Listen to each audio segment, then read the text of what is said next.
But it's going to be Goldlewis versus Eno. Okay. Kind of weird, right? Because we're talking about Bridget hype and everything like that, but then we get two characters that I feel like still are not popular on the greater spectrum, but they're both here and they're both fighting. I've rarely seen this matchup before. Yeah, honestly, I feel like this matchup can be pretty good for Goldlewis just right there. The drone covers a lot of the space that Eno is able to air dash into, and also just Behemoth Typhoon is a really good option to catch Eno trying to move in. Oh, this is actually a safe jump, I believe. Yeah. I hope so. Yeah. That should actually be the first round here for Master Raven, but they drop the combo. They go for the reset instead, but it's going to pay off, and they're going to take the round. Yeah, absolutely good positioning there from Raven. You know, sometimes these things happen. It's his first match of the tournament. You still got to warm up. They might have just gotten off of work, just got home, and just said, hey, you have to play your first match now on stream. Good luck. Oh, no, dropping the Psycho Crusher. They'll put themselves in the corner, but they're going to be able to get the JH. Nice little confirm here as well. Yeah, and this is just a really hard part for Goldlewis, just having to block all that sort of stuff and be able to get that first starting game plan. But, ooh, this is the opportunity. But no burst is taking it back to the corner here. He's going to get the super. Bob doesn't even get the chance to use their burst there. He was stuck on the wall forever. God, that was actually pretty sick. I liked what Master Raven did. Actually going down back to the ground for a little bit and just be like, okay, I'm going to do this super again. I still have time. That's just good confidence over your own character in that own situation. And you just love to see those little nuances between players. Yeah, absolutely. One really good thing for Goldlewis in this matchup specifically is being able to challenge a lot of Eno's pressure with 2P. Of course, 2P is not going to be able to beat out Stroke, but Stroke was nerfed in Season 2 of Strive. So you actually can punish, you can block and then decide to take your turn back if you so please. But when she's in the air trying to reset on you, 2P is a great option and it can allow you to convert into Behemoth Typhoons. And if it's a counter hit, you can sometimes get a close slash depending on how close they are. Right. But I feel like Master Raven is pretty aware of that. We're not seeing a lot of the Stroke the Big Tree or anything like that. Kind of doing more of a poke game thing and just really control those air options. So Bob has just not had much opportunity to play a whole lot there. A lot of HCL as well in neutral because Goldlewis's jump is, you know, very, very low to the ground, right? He is a big boy. And he's going to be set through the wall here with the super. Going to get the hard knockdown as well as that positive bonus. Yeah, hopefully we can see some, oh no, I was going to say, hopefully we can see some YRC here. Bob did have 50 meter. It might be the opportunity to take the turn back, but unfortunately just not block that opening mix-up. Yeah, and on this round start situation, Master Raven fights right in, but there we go. Bob utilizing those Behemoth Typhoons as basically extended normals, right? Looks like they wanted to go for the 682 Behemoth Typhoon, but unfortunately got the jump there. Yeah, that was really good. But now the game begins here. Master Raven doing the standing wall sticks here, getting all those wall slumps. Ooh, do it again. Aw. Yeah.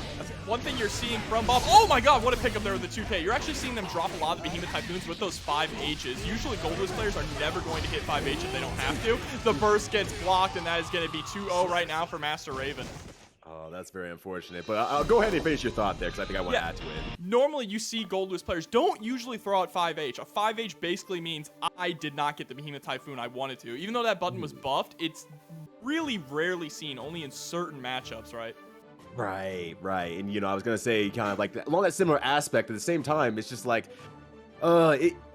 maybe it's just that early tournament aspect where he's like, you're not getting those inputs out and everything like that. You're struggling to get those buttons out there. But I feel like Master Raven's just kind of hyper aware of like any possible situation between Behemoth Typhoons and even the mistakeful 5H. Just is doing a great job of keeping that distance between the two of them and playing it very, very safely. Yeah, but absolutely. wild still. Staying on top of him too, like Blue, which is really important, right? Great use of that HCL to move their way in slowly. But that was a very nice 5K there from Bob, and yet again, that 5H is going to get beat out. Yeah, them boosts were made for walk-in, and that's just what it will do. But Bob is trying to get out of his corner with those boots at the same time. There he goes! He's doing it!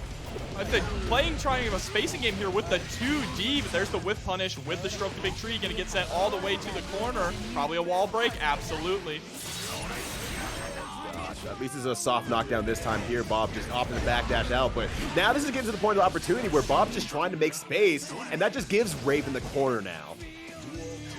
Yeah, really unfortunate. Bob is losing out on all these round start situations as well. Master Raven starting off that 6P, a really good round starter against Goldlewis. And yeah, here we are again, just trying to backdash out, trying to get a little bit of space there, and just right back into the corner here. Bob is not getting any opportunities. This should be a wall break actually coming up. No, actually decides to go for the reset because one more mix is going to be able to close out this game. Not quite, doesn't have the meter for the super, so he's going to go for another reset, but the burst finally comes out. Right. This is just the ultimate win condition here. No burst on the other side, no meter on the other side. Able to do Mixed City from that point onward. Back against the wall. Master Raven cleans it up 3-0 against Bob. Yeah, really fast as well.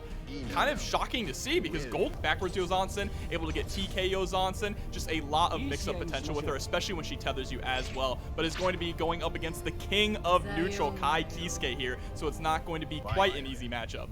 Right. But you know, don't be put back by Baiken against, you know, the master of neutral here. Baiken has some pretty good neutral buttons, like 2D and like a far slash and stuff like that. It still will make Kai work for it, but Kai earns the corner here quickly. Putting in the work himself. I love that backdash as well to try and call out the air dash there from Aaron. Unfortunately, wasn't able to get quite any big punish. And now it's time for Masher to put in some work, but there we go. The stun dipper straight into the red roaming cancel. Yeah, there was anything but Lousy there, just being very hyper aware of the situation, opening up right away, and taking that burst from Masher there. So Lousy's in a pretty good situation here. I really love the patience here in neutral as well from Lousy. Gets clipped by that counter hit JS, and the moment I say patience, they just let a random DP rip. Hey, it doesn't matter as long as you don't get punished for it. Great 6H as well, pushing Aaron towards the corner here. Oh, but puts themselves there in the corner with one bad Foudre arc. Oh, GG does not connect there, and there's a 100 meter on Masher's side as well. Will Aaron be able to capitalize on this? Oh, this is a great start here. No, see that's like the perfect opportunity just to go for a red roaming cancel. Remember, they did remove the scaling in combos from them.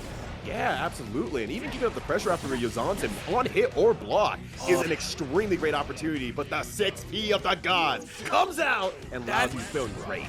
That is such a tragic round to lose with that much meter when they had multiple instances where they could have RC'd and confirmed into a victory. Yeah, it was right there, just right there on the doorstep. And oh no, unfortunately, I was gonna say the lack of awareness on the RC did end the round there, but now the dust at the same time. Oh no.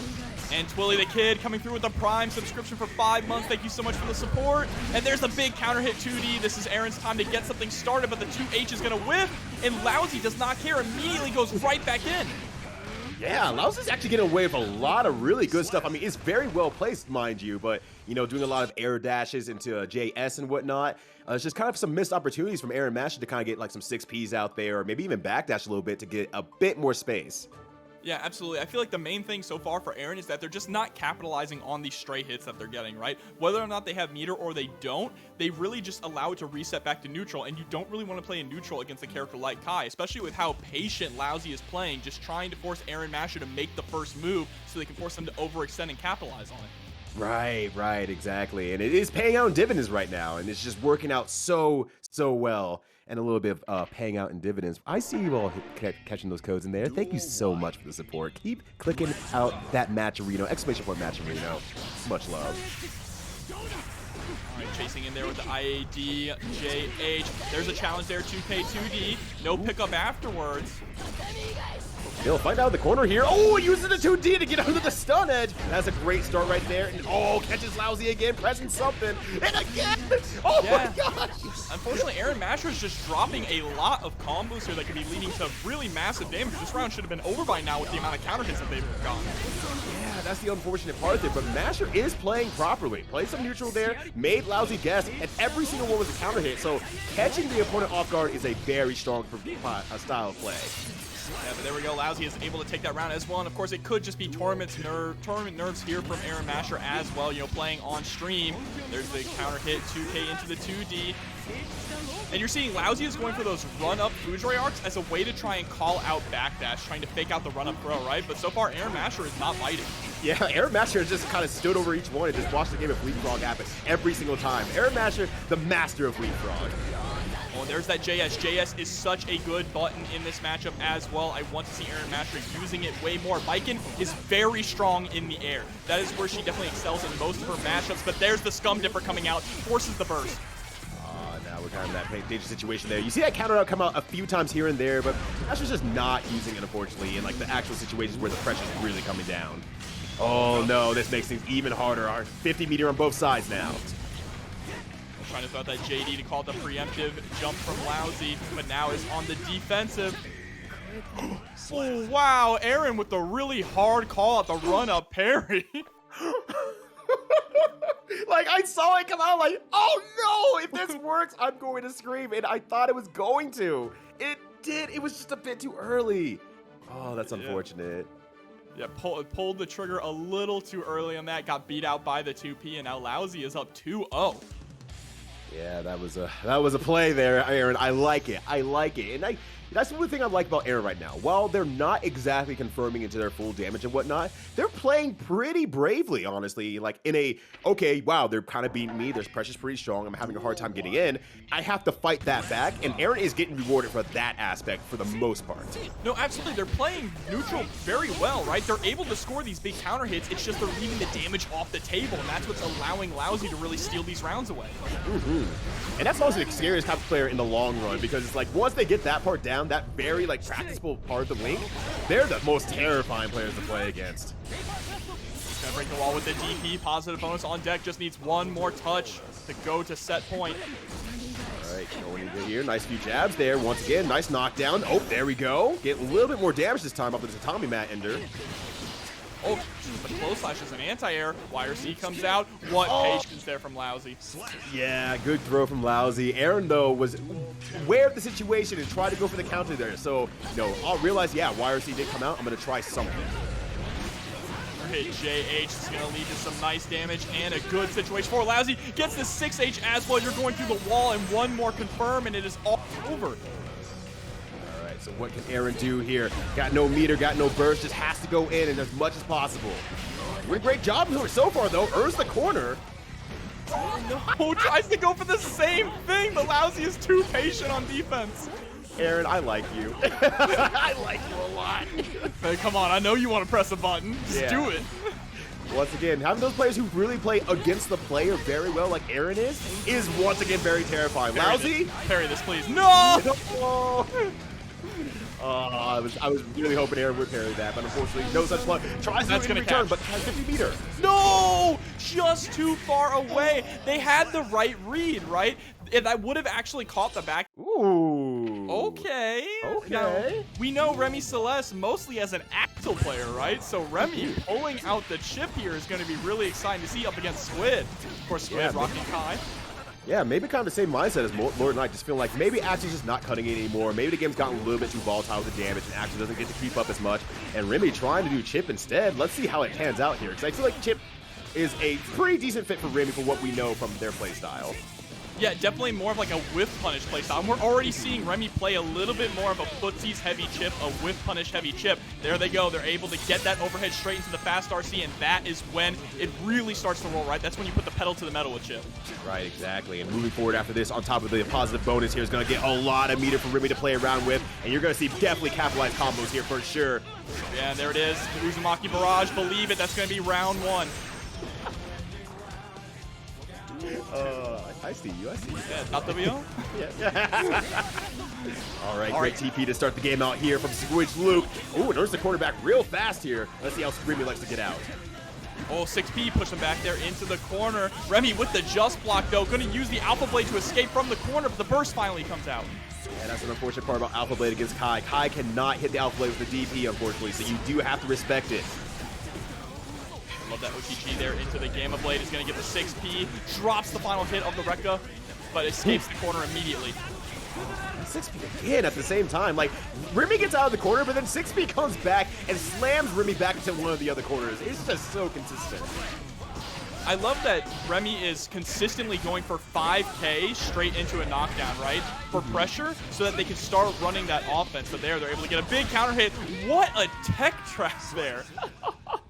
Or a frame trap, I should say, with that 2K after the very last ending frames of Alpha Blade hitting there, allowing them to be plus enough to put out the 2K.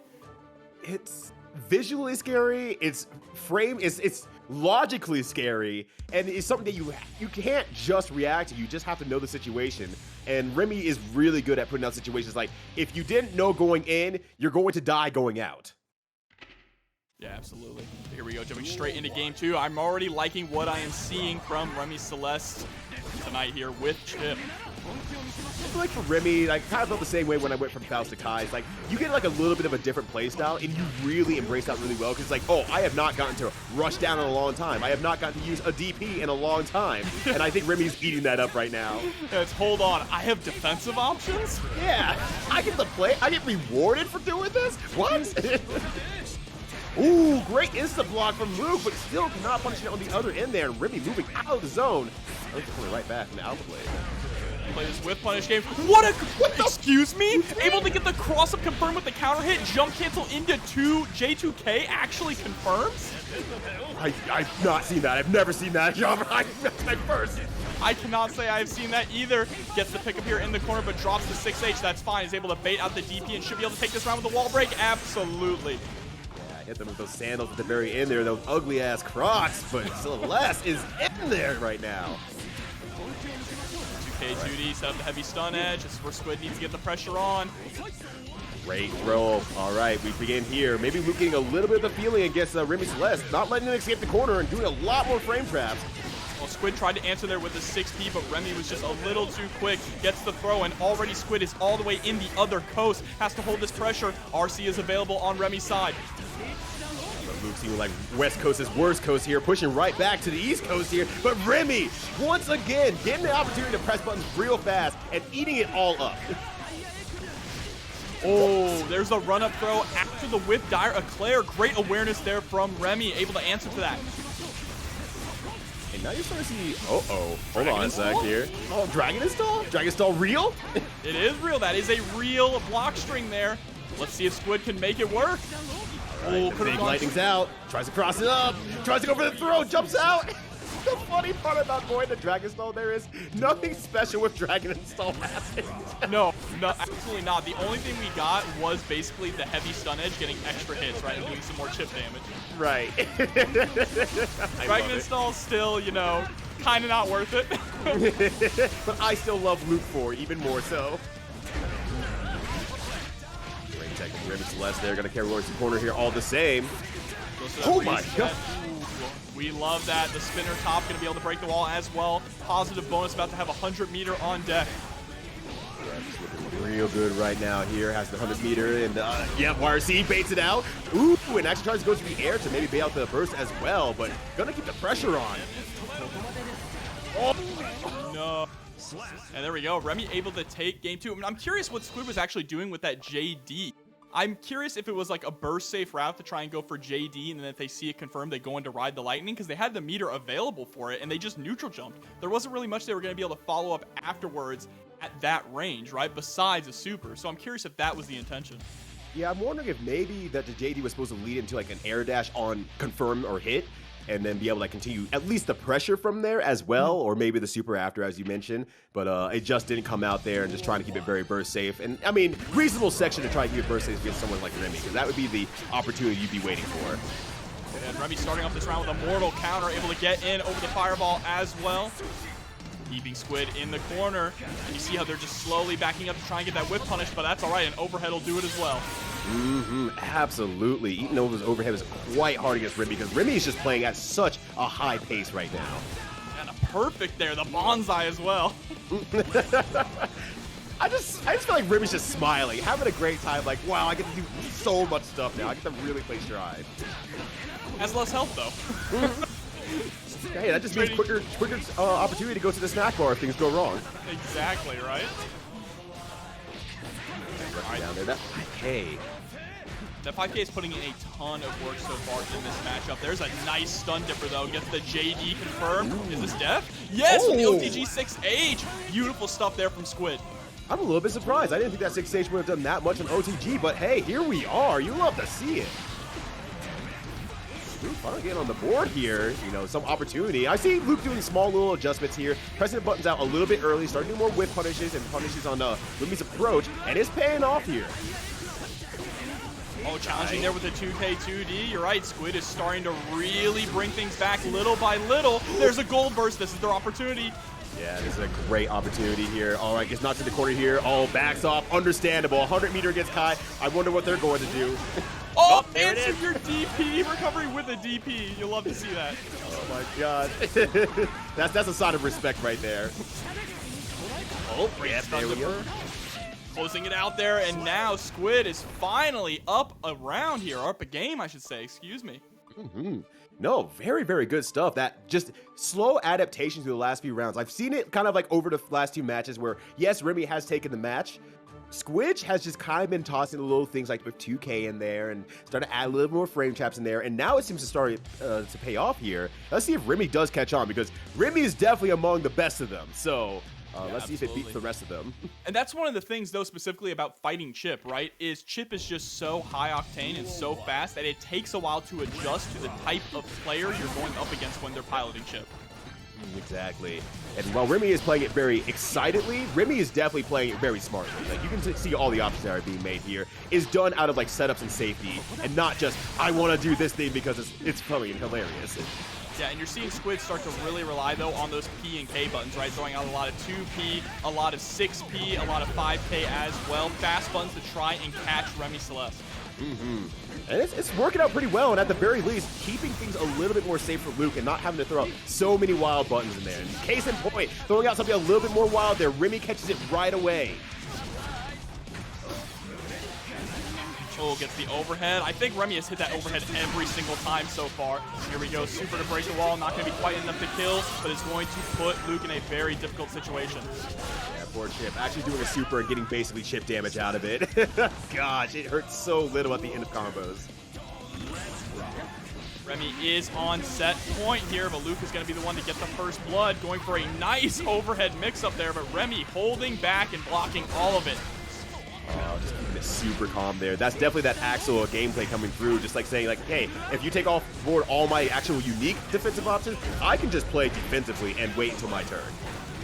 And a huge shout out to Miss Jukebox 8 for the raid. Thank you so much for the support. If you all are joining us, we're in the middle of our pools here. There's a beautiful stun dipper confirmed. Should be able to get a wall break off this. No, not close enough. You know, and I respect that decision, honestly, because Burst is still on the table there, still have another round to go, so maybe just kind of keep it very simple and whatnot, try not to get back to neutral, but it is not paying off right now, but great block from Luke! Oh no, this isn't going to be it though, even with a super. Okay, I think Remi recognized that as well, so he's going to kind of keep the meter for something tricky. What you got in the sauce? What's in the sauce? Scary for Squid right now. Oh, the JD! The falling JD is going to be enough to do it. Remi Celeste 3-1 over Luke, but Luke... See over there. But Lanxeared here is going to be rocking the Zato, and then BeefyManatee playing not the stepfather, but the father who stepped up here, Goldlewis Dickinson. Oh, my God. Already getting rid of little Eddie there with the Behemoth Typhoon. If Eddie could take over the amount of damage that was actually allowed on the bar, that Eddie would not be coming back this round here. Jeez, that Behemoth Typhoon. Great backdash, though. Nice bar slash as well. The frog's out there, just taking out Gun. I like that. Utilizing the gun, even if you don't have the full charge, right, on your bottom on the security gauge, utilizing just a few shots of the gun to kill little Eddie is very valuable to allow you to push your offense to Goldlewis. Exactly. And that was kind of one of the big things about Goldlewis going into this patch here. He was just a little bit weak on any opponent who can keep him out. And now those options have been fixed. Case in point there, the drone doing work, picking up stuff. And even if Goldlewis takes a hit while that drone's out, it don't go anywhere except forward. No, that is the truly go my child, hold down the neutral. Oh, we got Kara Behemoths as well. Yeah, that is a counter hit there with the close slash. Oh, and the BeefyManatee with the meaty moves. Jeez!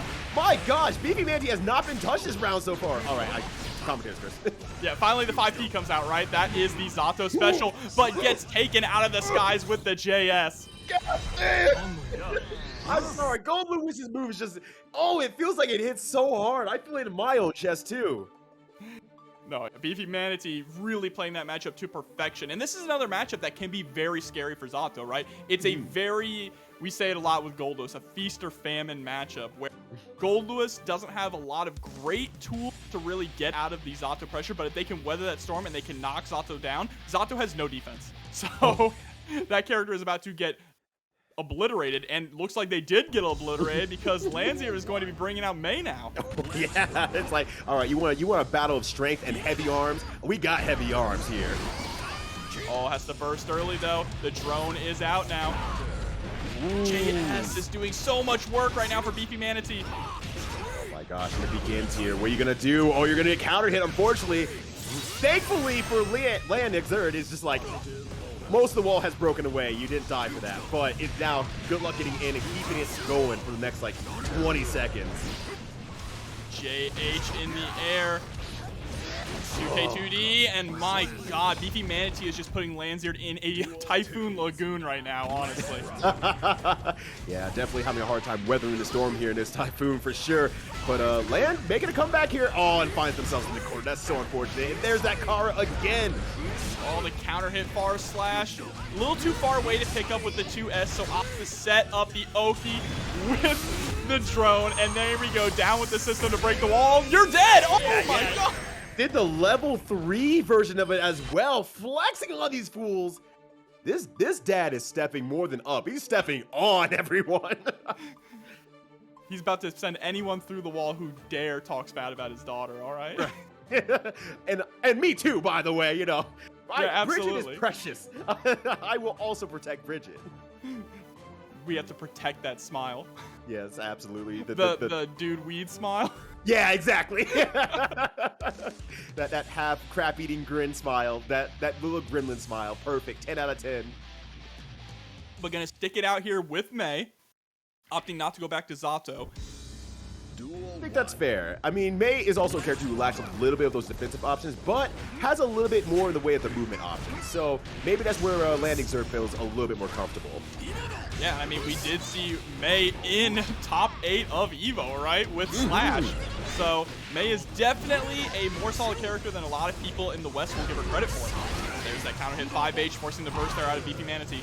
Yeah, and I mean, if anything, that's kind of a little bit of a checklist of win conditions that Land can have right now. Actually getting the burst off of BeefyManatee has not even been able to do that very often yet. Nice. Ooh. Nice confirm into a reset there with the JH, keeping the pressure on in the corner. Counter hit far slash, isn't able to get anything off of it. All right, yeah, backing off here. Yeah, okay, playing a little bit more patiently. Ooh, getting rewarded. So 5H being a pretty solid button against JD, it seems like. These Carl behemoths are disgusting. No, God, I just groan every time I see that those sparks come out. Oh, no meter to be able to cancel the full damage, but you know, keeping it safe here. This is actually a decent opportunity for double kill. Both of them. This is a great opportunity for everyone. That puts Beefy on match point, unfortunately. Oh, there's the punish though with the far slash. Oh gosh. BeefyManatee looks like enabled by that. It's like, yeah, okay, thanks for the game. I'm gonna go win now. BeefyManatee is just doing such a good job challenging a lot of Lanxeared's normals here. And all these trades with JD, and this switch to Mei is really doing a good job at being an answer to JD, but is it too little too late? Yeah, oh, well, hey, here's a great start here. Gonna use the meter as well. Not gonna save it for the other side. Just says, hey, maybe I'll gain this back. But does have to win more around to get on the board here. Oh, no. The system system is down. And that is going to be 3-0 there for BeefyManatee, putting on a clinic there with Goldlewis. Just stuffed Mei into that coffin. Oh gosh. Wasn't there some character, some Western, who carried around a coffin? Or maybe it was an anime. Don't quote me on this. Does take some inspiration from Trigun. That is true. Yeah. Today I learned. But we're gonna get Dusty up against Larry Cage. So some Dusty Jacko action, but Larry Cage. Oh my god. look at Larry Cage's name. Going in and out of the game to win the matchup, and Dusty said, you know, I took that personally. Look at this big city now. Dusty keeping the pressure on. Now Larry Cage. First comes out, tries to use the guard command, not gonna work, and using the Cycle Crush there to get over the minions. I'm actually surprised it went over the maze. I thought it would have bopped off on the parry one of them, but maybe it was just too far ahead to be able to touch by it. But good stuff and good positioning from Larry Cage. Oh, the empty jump into the throw, or the button kill, I should say. Break the wall here? No, gonna go for the sliding knockdown. There we go. Fortismo to close up the round with a perfect. Yeah, good stuff from Larry Cage, just saying, hey, I got the wall slump. I can just go for another mix-up as Ino, and I will win, or survive at the very least, because Ino being airborne is such a huge problem for Jacko, because then she can't do her super on wake-up nearly as well. Yeah, not only that, but other than 6H, Jacko doesn't have a lot of really solid anti-air tools, right? Yeah, I mean, she like does have some, 2S but -ish. they're not the greatest to deal with, especially the kind of buttons that that Ino is going to be throwing out. They both end in O, so I understand. Okay, I thought they were going to jump right into the no. Like, oh no! Takes the quarterback here. Dusty getting their game going here. Larry Cage is actually doing a great job of defending. You're seeing that FD come out in every so often to try to push out Jacko specifically. Yet putting on the attack command as well. And that was a dominating round there from Dusty. Yeah, that was really, really good. Once again, Dusty took that personally, that name personally. I do like the way that Dusty is actually going to the air a lot, right? Trying to get above the vertical chemical up or above the stroke to big tree. Yeah, it's working out really, really well. You have that next level positioning, and like that JD from so far as well is actually kind of locking down Larry from moving forward because they have to be able to respect stuff while moving in the air like this, and then the sandwiches begin. Dagger pressure here as well, able to get the minion out with the RC. Larry Cage actually putting out that 5P. PRC forward underneath the 6H. Yo, Larry Cage, that was sneaky. That was gross. And a nice 5P anti-air as well. Oh, the guard command actually going to save Dusty here. Now Dusty gets to run the offense with the minions. Maybe Dusty doesn't want to go in anymore. Well, yeah, case in point here, can just kind of poke out, throw minions everywhere, make it a game of Smash Brothers, and Larry Cage has to be the one to navigate that. And I just want to point out as well, Dusty is using the denim color, so the minions actually do look like minions, kind of. They got that yellow and denim. Yo, shout out to Dusty for keeping fashion alive. Here we go, jumping into the next game here, though. Game number 3. One apiece here at the same time. They're both adapting. They're both playing around each other. It's really cool to see these matches happening. Oh, I didn't even see the second minion come out. I saw the first. Yeah, wasn't able to get that pickup there, unfortunately. That's the minion right on. Oh, 6P's the minion immediately canceling it into stroke the big tree to get the trade, and that's going to go in Larry Cage's favor. There's the quarterback here. That JD actually taking that Dusty back to the ground there. That is a really high-reaching move, and you rarely see that application of it. That's how you know these two play each other a lot, right? Not only from the Jacko equals brain dead tag, but just by how they're adapting to each other's gameplay right now. Right. Like even earlier, you saw that like Larry Cage mash out with a 2P, and Dusty just mashed right back on hit. Just did it right back to Larry Cage. Oh, goes for the empty low, a really quick empty low as well. Chases to the skies with the air throw. Ooh, and a nice JH to close out there. Keeping it very simple here. You know, sometimes when you play someone so much, you just keep it simple. Was that a little teabag as well? It definitely was, 100%. There's no way it wasn't. The disrespect here. Hey, once again, they definitely play each other. It's all love in the community and such. Oh, great pickup there as well after the attack command. Sets out the second minion. Gonna get the wall break. I like that. I didn't think that JS was actually going to reach from that far, but hey, there we go. All right, getting under there. Incredible punish. Amazing. Utilizing the PRC drift forward so that you could get there in the recovery and get the throw. That was so smart, Jobber. Oh my gosh. This is the matches I live for. The people who play each other enough know the matchups like their highest quantities specifically against one another, and then you start seeing those small like optimizations and gimmicks and whatnot. Well, to run backwards into the minion toss just to stay out of range of the HCL and the stroke. Really good. Yeah, Dusty playing some really good, like, spacing and zoning, and then immediately goes for the air throw between that, and just 2D again. What a move. Go. To be Dusty up 2-1 here over Larry Cage. But Larry Cage not sleeping yet. They're definitely playing around each other very, very well. It was still one apiece in rounds in that third match. So, you know, Larry Cage is still in there. Larry Cage is still making the right options, and Dusty is still fighting for their life as well. Absolutely. Man, almost level 3,000 Jacko. Jeez. That's a lot of games. Oh, man, I wish that were me. Without the time commitment, of course. Exactly. Just give me all the skill. Right, yeah. Just give me dessert. I didn't earn it. Ooh, oh. Trying to bait out the burst, but smart there from Larry Cage to wait to burst on their wake up there to get rid of the minion.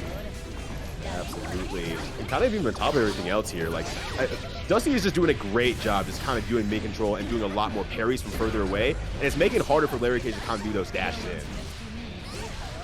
Oh, no Fortismo there. Commits to the HCL, wants to hold on to the meter. Oh, and it seems to pay off a little bit there.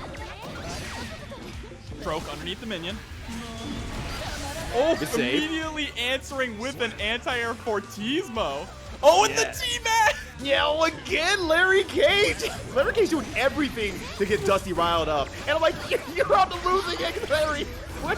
Stop enabling Dusty, please. It was a hell of an IVFD as well, but it doesn't matter. Dusty gets right back in, putting on the sandwich here, pushing to the corner as well. Oh my god. What is even going on right now? Oh my gosh, there's so much damage out here. And oh, gets in, does it for Fortismo again. JD, here it comes. The game begins. Air pressure, spikes the minion downward.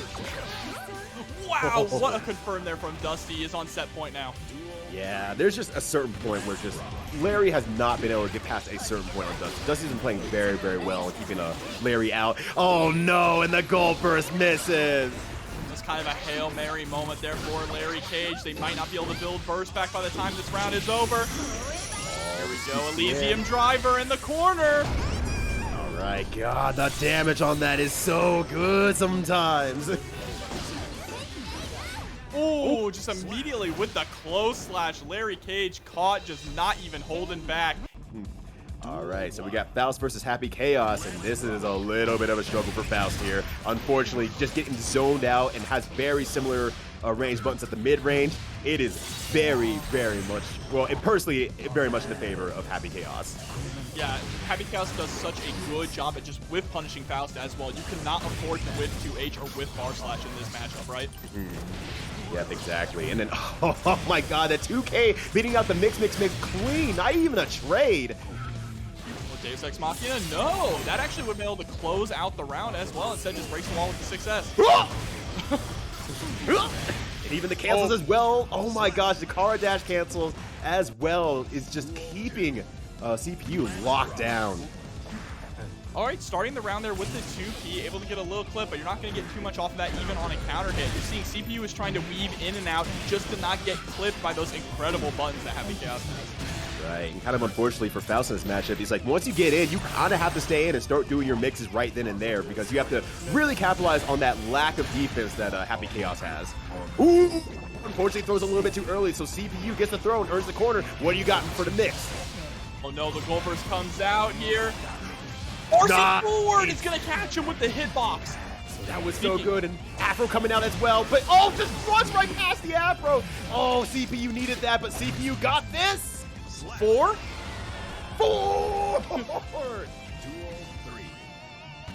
Alright, great stuff from CPU, keeping it down at the end there, and able to get the burst out of KudoGio. So now, any sort of lockdown that happens from here is absolutely in CPU's favor. Here come the homies as well. That's what allows CPU to keep a little bit more pressure on. Great backdash there, making the 6S whip from KudoGio. Oh, CPU's RNG right now is incredible with these items.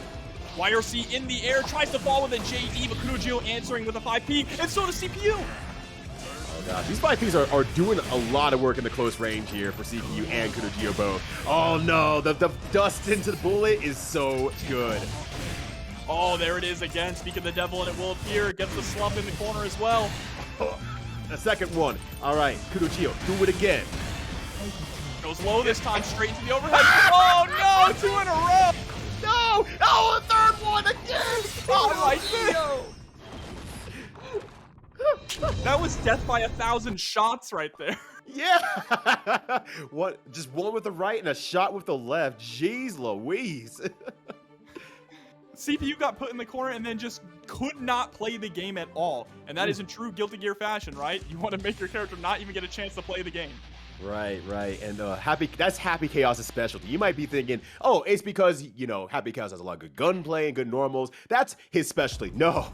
Not making sure the opponent does not get to play is the specialty as a whole. Oh, tries to go for the taco there, but then rolls through and baits out the burst. Oh my god. Cursed content here right on the stream. By being out, gets the burst, gets put back into the corner here. Right, double overhead straight to the low, goes for the run-up throw. Doesn't go for the OTG this time. Instead, the PRC backwards straight to the 6S, and there it is, a quick round for KudoGio. Yeah, you saw that shimmy from KudoGio, and I feel like that throw whiff was intentional to get CPU to react and then punishes afterwards. That was an insane mindset right there. I mean, KudoGio is one of the best Happy Chaos players out there. No surprise to see him doing this well. That was almost an insane mix-up there. You saw them try to go for the taco. Ooh. Oh my gosh. And, oh wow! Throws out the J2K! I didn't even know that was actually possible from that range there, but KudoGio making the impossible seem possible here. Pour one out for Faust, J2K, and Strive. Yeah, gosh. I saw a chart that was like the most brain-dead moves in Strive, and J2K was on there. I'm like, oh, you don't know. You don't know. It used to be, yes. Oh my god. These gets 3 bombs. Yeah, absolutely not going to challenge that. We'll happily take any sort of, oh no. Mini Faust just killed CPU. Yeah, yep. That's so unfortunate. Oh my gosh. Mini Faust, do your damn job. Oh. Working for the enemy, a sleeper agent. Yeah, we got a mole in our midst here. Could be anybody. Just could be anyone. That is so unfortunate. Finally get in the corner there. Finally get some of the win conditions with the Afro. And then Mini Faust just ruins it all. Going over to Anji on this side. Said, I've had enough of this wacky doctor. Time for the wacky stage play guy. I love this switch. And also big shouts to Aaron Matcher for the $5 direct contribution to the match. Reno says, bad news, they didn't do too well. Good news is they immediately went back to online matches and went up to floor 9. That's great to hear. Hope to see you in more TNS tournaments. Like I said, everyone, watch out for Aaron Masher. But for now, thank you for the $5, fam. There's the roll through. Great defense so far from CPU. Ooh, nice multi-hitting move there. Goes through the clone and hits Happy Chaos at the same time here. But the corner is still earned by KudoGio. And now we have wall swap of the territory? No. Oh, the Deus Ex Machina again gets a hard knockdown as well. You have to hold even more pressure. Oh my gosh, gives him the Super Mario hop and the roll through. This is just a murder happening right now. Right. Definitely got those Super Mario athletics though. That's 64 style. Damn. Rolls and jumps and hops. Oh man. But this is a good opportunity here. Gets a knockdown, gets thrown. Throws him out of the /2. That's one hell of a button to wake up with. Yeah. Alright, CPU has to make this count here. Oh, the clone into the PRC defends KudoGio just like a parry. I'm just consistently blown away by the decision-making and the reactions here from KudoGio. Yeah, like KudoGio is just, every decision KudoGio makes feels like the wrong decision and not for the right reasons. Yeah, even getting weird confirms like that where they're not able to get the wall break there right at the end, right? CPU techs off the wall, they still get the gunshot, and they're able to understand what just happened, react, and... Another interest play? No, of course not. They wouldn't do that for me. We got Baiken's team. Here's the question. Will the round end before we get vocals? No. I'm gonna say no. I'm betting on no. Okay. All right, so you're saying yes? Oh, I think so. Okay, all right. I think this matchup is pretty volatile. All right. All right, we have $5 on the line, even though King Jobber did not agree to it. Better watch out. He's got meter. One more mix. Yeah, one more mix will do it, but MacMens is definitely going to play a little bit more safe. Using the car cancel, gets thrown for the trouble. Look like a Beyblade up there. Keeping the pressure on. And that $5 is mine, Ryudo. Thank you very much. With the perfect as well. Team Jobber's going to make me go broke by the end of this stream. Oh my god, the throw as well. Oh, everything's attached. Everything is detached as MacMens is getting dismantled by Doran Duque. Oh, the free! Knowing that MacMens was going to throw out the 2D there. Yo, Doran, that's... Oh! Oh, mashing out there with the 2P. Doran with that preemptive JD as well, just trying to call out the air approach from MacMens.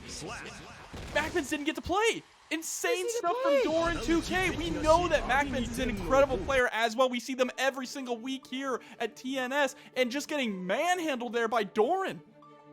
Jeez, Doran is the legend. Doran is that dude. Like, don't get me wrong, Doran's that dude, but there has been a completely different scene now with everyone being able to play each other online, get a lot of matches, and like you said, MacMens performs all the time. And now Doran kind of coming from the east here and showing what he's learned in his time away is just terrifying that it's doing so good against the hometown hero. Yeah, and I believe this is Doran's first TNS tournament as well, so already showing up and putting the hands on a real TNS regular. Right, jeez. So MacMens maybe adapting a little bit here to saying, okay, I saw what you're going for, I saw what you want, as long as I don't get hit, maybe that's where my game plan starts here, but immediately getting hit after I say that. So good, able to get hit by the Yozansen as well, forcing the burst out. And MacMens is just trying to figure out how to even navigate neutral right now against Doran 2K. They're so slippery. Right, everything is so airtight, it's very, very tricky. Using max range everything and just delays in the right way that any button press that MacMens has thrown out has been counter hit every single time. Setting up the Tommy, the Yozansen, excuse me, the Kabari actually counter hitting as well. Yeah, jeez. All right, there's no place like home here. Now, right now, Doran is looking hella at home, using the YRC as well, back into more Yozansen land. Oh, whipping the follow-up there from the Kabari to force MacMens to try and press the button. Counter hitting with the far slash. Finally, MacMens able to get an RC. Gonna get a nice little confirm here and a hard knockdown. Oh no, they go for the JD so they don't get the hard knockdown instead. They wanted that corner push. Two Bs out there. All right, MacMens find that very small thread that is catching Doran off guard just a little bit. Oh, unfortunately hops there right in. That counts! That counts! MacMens said, yo, I got a parry too, by the way. Right, yeah. In some ways, mine is a little bit better even. Parries and then that base comes in? Okay. Oh, I love that base, dude. Oop, all right. Oh no, but a little bit too early on the butterfly there, but MacMens is starting to make some leeway here. Oh, gets caught in the backdash there from the Kabari. Yozansen into the fast RC. Gosh, what a confirm from Doran there. Just like the little stair steps up there was really, really sick. Wow, 6P pushing all the way to the corner here. Gonna get a nice confirm, breaks the wall. MacMens is getting back in here. I think MacMens is starting to realize, okay, I need to be more patient in these areas. Don't, challenge so many buttons here and there.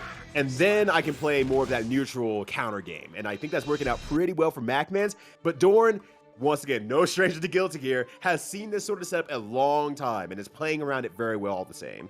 Yeah, and that was an unfortunate situation at the end as well. MacMens building up that 100 meter, but getting clipped and didn't even get a chance to spend any of it, right? I'm surprised they didn't spend it for like a BRC or something, or even just start the offensive and immediately cancel into a Road Roman cancel or a PRC just to keep the pressure on.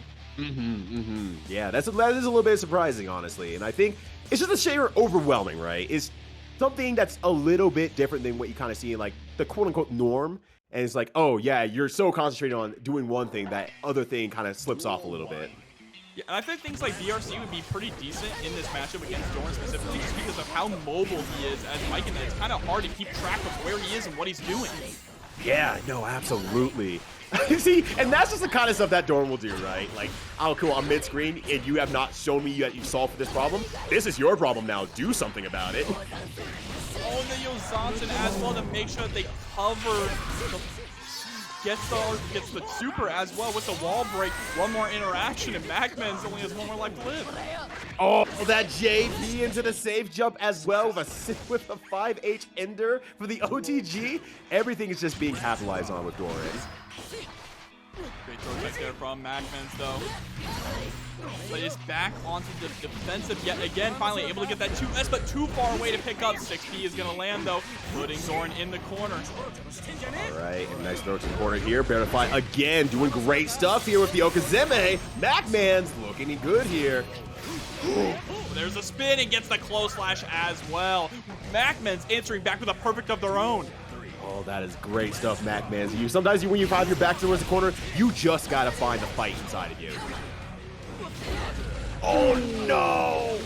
Counter hit 2H as a starter. This is going to hurt really bad. Good lord, that was so optimized into the super as well. Doran 2K maximizing on MacMens. I cannot believe they were close enough to the wall to get that to stick. Good lord. And this is why so many players are switching to Baiken. Yeah, gosh. And yet, that's like one of the few times I've ever seen that. And then, yeah, this is going to be very, very hard for MacMens. Has one more opportunity. MacMens gets shot, but doesn't die for it. 5 to 6 P see the JS not going to work. Jumps right into this Tommy Mat and eats a Yozansen, and that's going to be it. 3-0 for Doran 2K. Showing up here and just making a massive impact in pools. Oh my gosh. There we go. Trevor Tsu versus Elkmin. Gonna be, wow, this is a matchup I have not seen in quite a while. Axel versus Soul. Right, right. Trevor, maybe their heart not in the game entirely either. Street Fighter 6 waiting room. Maybe they're a Dawson player? Yeah, maybe they're a Dawson player. They just like, oh, I just need them long limbs. These chains ain't cutting it. But right now, it's doing some work right now, earning the corner against Elkmin. I love that choice there for the OTG with the 2P as well, knowing that they can immediately throw out the 6H. Wonderful patience here, too. Just Elkmin is not able to figure out how to get around this. I will give it to Elkmin, though. Elkmin's not deciding, like, oh, I can't make it in, I'm going to wild out. Elkmin's trying to kind of figure out where's my spacing, where they're a little bit weak, how do I capitalize on it, because Soul just needs that one and done. And you're seeing it right here, right now. And there's the very first Renson of the match, too. That's one of the things that I really noticed is that Trevor was not going for Renson, which maybe was throwing Elkmin off. Like, I'm sitting at full screen and you're not throwing out any Renson? Because that's usually what you want to wait for, to try and get above it and then get in on Axel. Yeah, no, exactly. But, you know, probably not Trevor's first rodeo here. Has probably herded a few goats in their time and is like, I'm not going to give that to you. That's too easy. No, absolutely not. Runs right into a 6S and actually blows up in Elkman's face. The burst pushes them into the corner. Oh, that 2H barely reaching out there at the very end. Good stuff from Trevor. Playing it super patiently against Elkman's patience as well. So great stuff on both their sides. Playing it so patient that they're actually getting put in danger penalty. Right? Yeah. It's like negative sometimes you see danger penalty, you're like, oh, right, that's a thing. Okay, yeah, just pressing on that / button. Trying to force Trevor to find an answer, and they do with an IED out. JS gets the wrong. Oh, okay. All right. It's something I've seen from Elkmin actually so far. A few of those close slashes have not been hitting Trevor in situations I feel like I thought maybe it was like it was intentional, like just a drop for like a frame trap. This has happened like 4 times now, and I'm wondering if Elkmin is just missing the confirm. A clean hit DP enough to close out the round. Yo! Elkmin that person? Elkmin on that fire? Elkmin okay. That's a Soul bad guy player, all right. All right, yeah. I'm like, oh, Elkmin's playing smart, patient. Like, no, I still got that soul in me. Also, that's like their 3rd tech throw this match here as well. Oh, chase down for the 2K, and there's a 4th tech throw. 5th? I wonder if they play each other a lot. Maybe that's what's going on, right? They seem to just exactly know when each other wants to throw. There's the JS into the snail. All right. Just defends there, so stays in a little bit longer there. Ooh, barely gets away with that. Goes for the 6H. Tries to go for the overhead. Oh, I love that. The rainwater comboing into the command grab there. Beautiful stuff. Yeah. God, can we call it a command grab anymore? What do we call that nowadays? I always call it clothesline from hell, but now it's not really a clothesline when he picks you up and it doesn't pull you in. Right. It works outside of command grab as well. So it's like, oh man, that you create a new move strive and we don't know what to do with it quite yet. Yeah, I'm an Axel player as well, and I don't even know the name of it because I've been calling it clothesline from hell since the game came out. Right. There's no reason to call it anything else because it did one purpose. Winter Mantis? Winter Mantis. Okay, that's actually a pretty cool name. Of it. That's a pretty cool name. I hate to admit it, Axel, but you got that one. All right. Oh, harassing with those 2Ps, and there's the run-up throw. Yeah, finally a throw landing in this match here. It feels so small, like the damage aspect of things, like they're not very far away, but with the way these two are playing, that is like a hurdle and a half for them to accomplish against one another. Throws again on Elkman's approach. That's absolutely wild. They definitely have to play each other. Oh, there's great 2S. Bad burst coming out from Elkmin, though. But Trevor drops the combo, spends the meter, and puts himself in the corner. Oh, the movement begins here. Elkmin going ham. Oh, nice BRC combo. This is going to be huge damage. Oh, burst out for sure. But your poor health bar. Elkmin has already evened this up here. Oh, the BRC saving their life. Mix-up will do it here. Just a few pokes at the same time. Oh my gosh, leave the soap open. There's that Vincent problem that you were talking about earlier, and it capitalizes that full 100% taking the round. I think I'm going to throw up. I understand entirely. You have my permission. All right. Yeah, so here it comes again. A few more rinses, but definitely going to keep that a little bit more close to home after that last loss. Want to put OTG there after the air throw as well to make sure you can set them up into the Renson and get that chip damage on deck. Yeah, very, very good steps here from Trevor. You know, not as like frame trap heavy, but more just like, you know, I'm going to keep it safe heavy aspects, and it is working out very well for the most part here. But Elkmin earning their way in again. Good job blocking there, knowing that Elkmin was going to go for the 5K. Elkmin has consistently gone for 5K when Trevor's tried to jump over them. It's like, oh. And it's like, yeah, just little things like that are really allowing Elkmin to at least control this area and the spacing of Trevor. But Trevor seems a lot more comfortable with that than Elkmin themselves, which is kind of interesting. Good challenge there with the 2P. I really love Trevor's use of 2P. It's not a button you see used very often by Axel players, right? They normally like to go for that 2H, or the 2K specifically 2K, right? Because it is basically Axel's best close range normal, but really harassing with 2P. Right, oh, it's actually working out. Oh my gosh, okay. Gets to live once more, but now, you know, Elkmin's been really good about these one-off mix-ups and throws, and gets it again. There it is. Elkmin staying in super well, just like those codes that you all are getting in. Much love to you all, and much love to Elkmin closing that round out there. Yeah, we only got 18 codes remaining, so make sure to hop in there and use them up, everyone. Exclamation point Matcherino in the chat. Yeah, I see TestYourLuck in there, hitting that Matcherino. First thing that TestYourLuck does is like, yeah, let me hit that Matcherino before I wild out some children tonight. Yeah, I'm trying to earn some money. Right, yeah. Yeah, I'm trying to earn that money. That's the real tech, is donating to the Matcherino and then winning the tournament. Exactly. That's called an investment. All right, into corner here. Yeah, Elkmin, this is the fastest Elkmin's actually been able to take the corner against Trevor here. So that's at least a good starting point. Able to escape the corner, but at what cost here? They get the 2K 2D into the snail, pushing Soul back into the corner. Low air throw. Whoa. Jobber, what? That's one of the lowest air throws I've seen in a long time. I think that caught the backdash too. Jeez. Getting your backdash air thrown is the equivalent of getting your burst lost in this game. It really is. 100%, it really is. Ooh, a little too low there to be able to actually pick up in the dust combo. All right, keeping out of the corner here. Gonna try to keep it very safe. Going back to Trevor's happy zone here. Just backdashing out, doing a lot of pokes. Like you said, a little bit more 2P and whatnot to really keep things quick here. Nice tech again! Yeah, Trevor is doing a really good job mixing up their offense as well. The moment that they realized that Elkmin was in death range for a throw, they ran up immediately IAD JS backwards, right, to try and bait out the throw tech there from Elkmin. Yeah, exactly. It's just very good awareness against one another's like tendencies.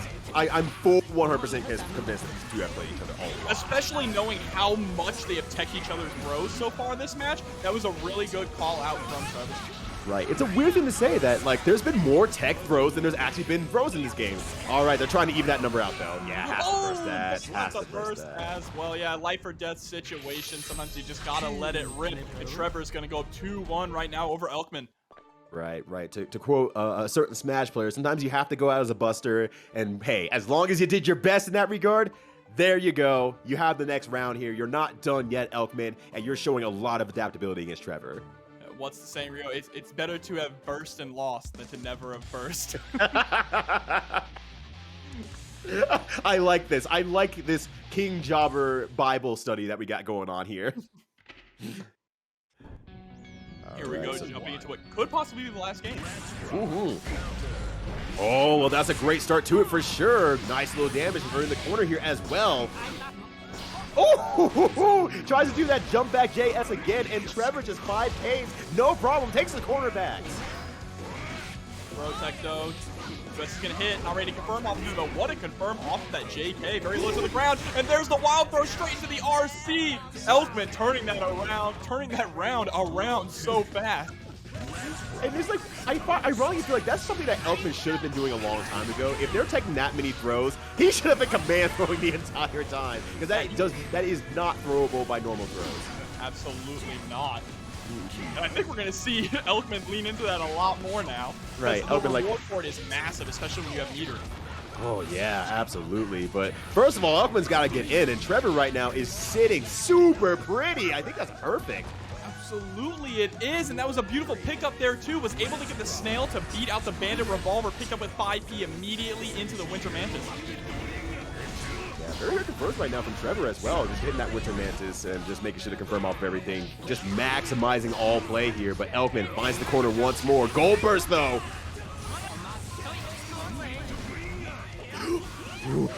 That was very safe and smart from Trevor. You would have expected him to run in and try and go for the 2S, but knowing that if I do it a little too late, I'm going to die here. Yeah, 100%. You don't want to get hit by that bandit bringer. It is called bandit for a reason. Oh, air throw. All right, got a full confirm here. Got to try to keep it safe. Does not work out. Elkmin still has a little bit of life and opportunity left. Text the throw.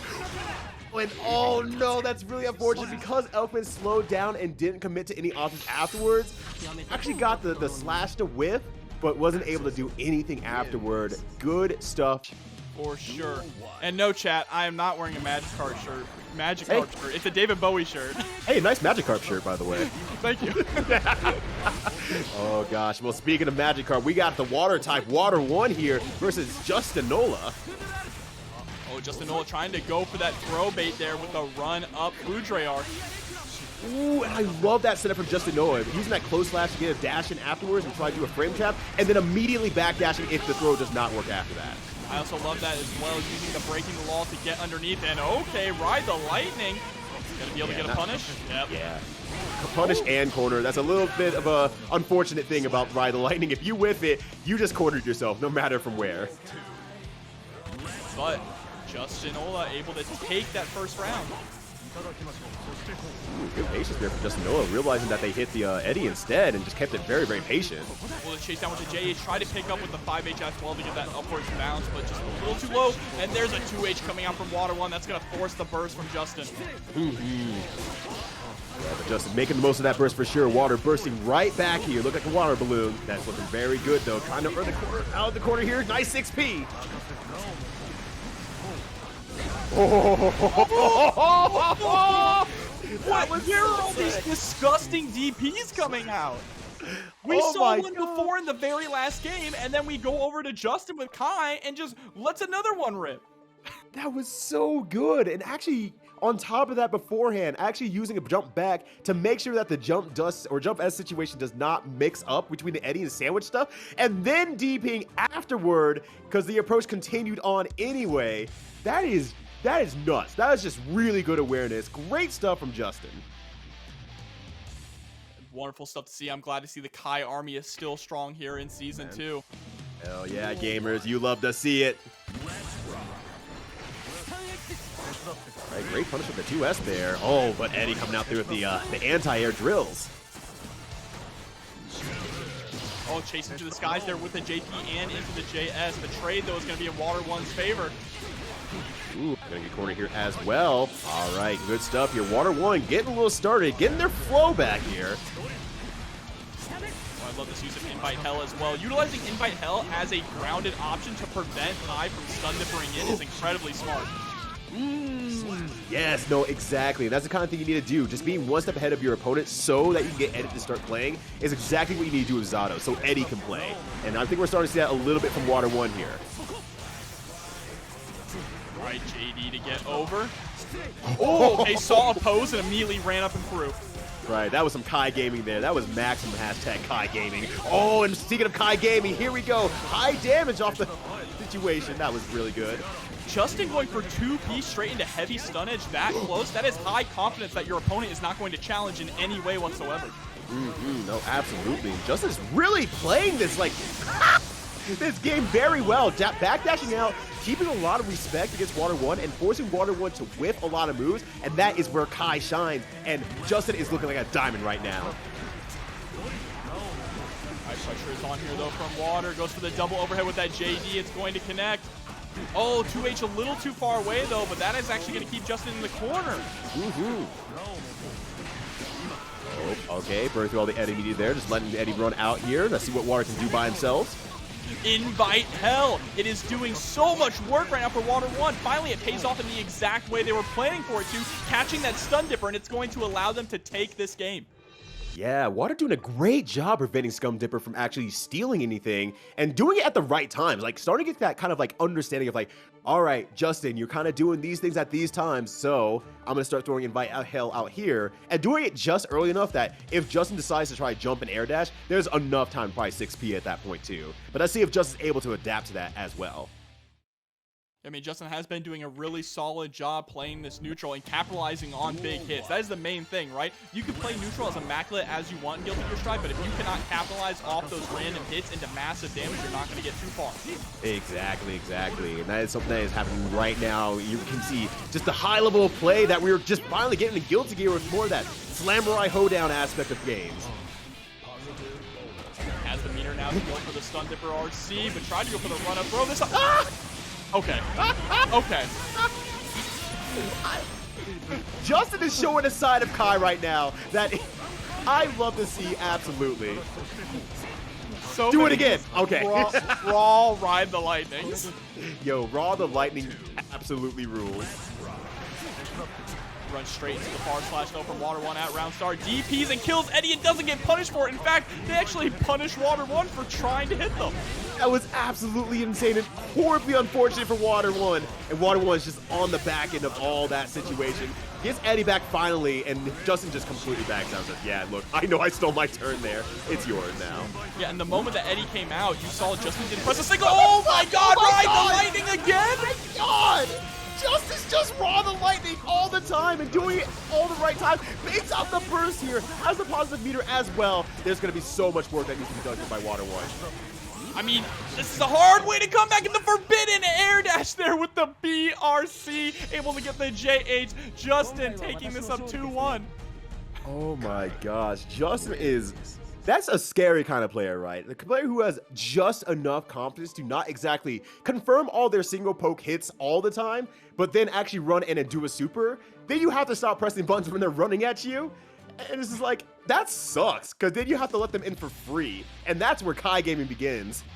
Yeah, and I love the way that Justin has basically has took those first few rounds, those first few games to figure out, okay, this is when Water 1 likes to challenge when my turn's over. They consistently try and summon Eddie, try and press a button. So I'm just going to start letting Ride the Lightning rip to steal my turn back. Exactly 100%. And, like, has landed, like, I think now 3 for 4 on the Rob the Lightning. So you can't knock what works here. And a super coming back on Water's side here. Oh, that was gross. Well, you might be dead here. Yep, there it is with the 2S. With a perfect as well from Water 1. Took that last round personally. Yeah, right. Exactly. And now making a splashback here. Just see a little bit more 2S there. I think Oppose is just kind of not working out for Water 1, unfortunately. Has to find a different way to keep Justin out there. You know, Justin is consistently progressing forward at all times, it feels like. Yeah, like Justin has so much meter from just running forward. It's absolutely insane. Oh my gosh! There's baiting out that throw. Ride the Lightning. Goes for the TK. Ride the Lightning as well. Not going to be enough to kill load. The super does not do a ton of damage. Yeah, but it looks cool as hell when you TK it.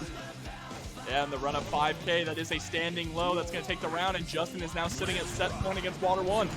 Yep, absolutely. And backdash now, that far slash range running back in. And there it is, that inability to press a button just because you've been kind of trained to say, oh god, this person's a nut. They might DP me on Wake Up. They might super me on Wake Up.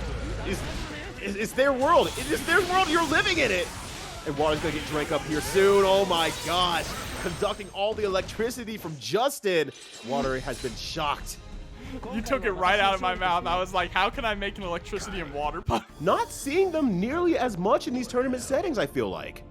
I feel like the people who really have stuck with Nagoriyuki are still with him, like the TestYourLucks, the Hotashis, right? But he's a character that once you really figure out the matchup, it takes a very high-level player to take you down. Right? Does that make sense? Yeah, no, it definitely does. It definitely does. And it's like, you want to bring us that upper echelon, you'll hit that wall of like, people understand what your character is kind of doing, and you're just like, okay, what do I do next? And you don't understand like that mental fortitude that you got to have to play this character. Yeah, and Nagoriyuki, for as much as people like to hate him, he is not a very easy character to play. Managing that blood gauge can kind of be hell sometimes. Right, exactly. Like, you can't go as buck wild as you always want to, or as it feels like you see other players do. All right, keep it very simple here. There's nice defense on Zintai's side. Even though Zintai, well, never mind. I was going to say, even though Zintai might have their back against the corner, it might be at half health, it feels like Zintai has stuff under control, and then Snorlax just completely obliterated Zintai, and is starting off with it again. Yeah, and this matchup, back in the day, felt pretty favorable for Axel, but with that change to the clone there from Nagoriyuki, it now feels absolutely awful. Right, right. But Nagoriyuki being able to play from all ranges was just like the last little missing link, and now Nagoriyuki has it and is equipped to kick ass and take name, and is all out of names. This is the moment, though, for Zintai to capitalize, is when Nagoriyuki is in level 3 blood and they cannot afford to throw out that clone, right? Mm-hmm, exactly. But on top of everything else with that, jeez, Snorlax is doing a great job just like preventing the command throw from happening and just walking forward, playing it super patiently. Once again, getting to that high level of Nagoriyuki requires that mental fortitude, and Snorlax is showing it right now. They're doing a really good job weathering the storm of all of these long-reaching buttons from Axel as well. Oh, here, see? Oh, no, the 5H counter hit. You cannot get hit by many of those in this matchup. Forbidden Air Dash baits out the throw, baits out the burst as well, and Snorlax taking that round.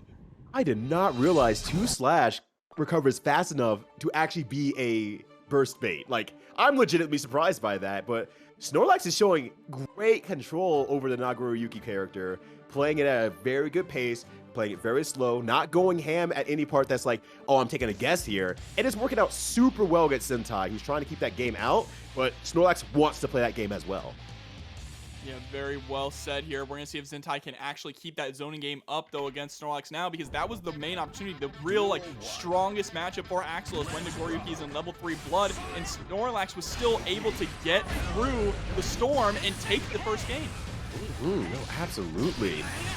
And so here we are again. The storm is starting out here. It's a little bit of a drizzle here, but Snorlax just has an umbrella, keeping things covered and just trying to get in with patience, and baits it out again and gets the punish off that too. Oh my gosh. Great burst there from Zintai, though, not bursting too early. All right. Back dashes out again. Oh my gosh, that 2H with the level 3 blood was absolutely insane. Reaches everything. Yeah, and look at this stagger pressure as well from Snorlax.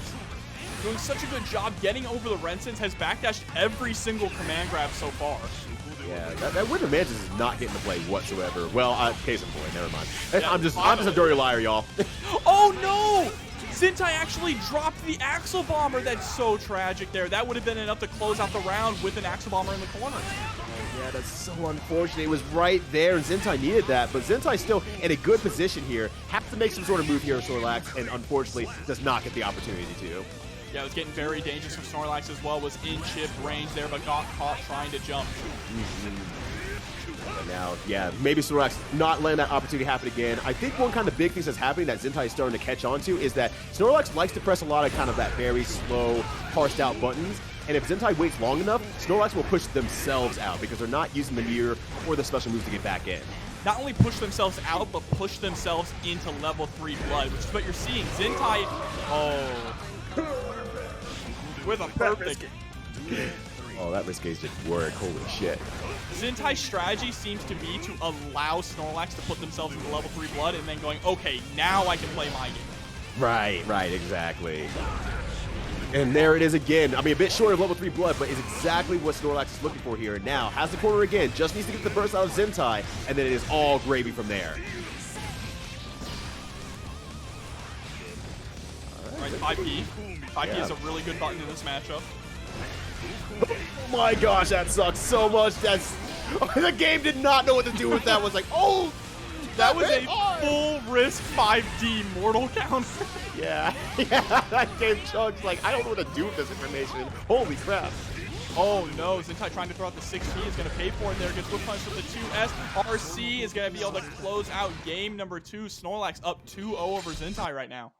Yeah, despite the name Snorlax, is playing like a real hunter, just like a real hunter type Pokemon, because I don't know enough about Pokemon. Please don't hurt me.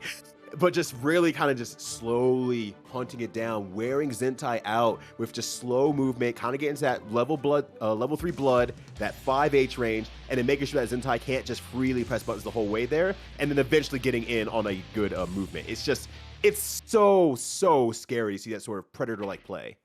I'm going to give a big shout out as well to BZ for the $10 direct contribution to the match arena. We are sitting at $99.61, nearly over the $100 threshold, so make sure to get into that match arena. Yo, that's hella sick. Let's go, y'all. You all are doing great tonight. It's great to see you all here, supporting the scene, supporting the community, supporting the tournament. Keep it up. August the OTG there with the 2S BRC. 2K in the close / wall is broken. Zintai is bleeding out here, and there's the trade, and just like that, OneTrueSnorlax is sitting on set point. Oh my gosh. All right, good start for Zintai, but the burst comes out immediately and just once again finds their back into the corner there. Zintai has to fight their way out, and they've just been struggling with that the entire way. We're going to throw out a lot of this Rensa now, though. 5P, yeah, jumping back is very scary as well, just because of the threat of 2H. Even if you block 2H as Axel, that's going to give Nagoriyuki the chance to move in on you. Oh, absolutely. Just, the rewards is so high. The payout is so high. I'm seeing those codes getting redeemed. I saw that $10 from Yurikov. Thank you so much for the support, y'all. Much love. Oh, but man, Zintai is returning that love back to Snorlax from the last few matches here and saying, finally, it's me who's in the lead. You got to play my game here. Beautiful just blocks there from Zintai, but was not quite able to get the throw there after the second slash series. And this is going to be a super in the corner. Should not be enough to kill, so Zintai is going to get one more chance left to live. Has burst on deck and 50 meter. Can they take this round?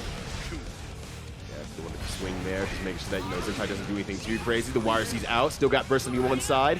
Yeah, this is like a one-strike situation right here, and that's very scary, especially with the 50 meter on one side. Backdash is out! Yep. OneTrueSnorlax was way every single event, and, you know, shouts to Match Arena, shout outs to you all. You all are making it happen.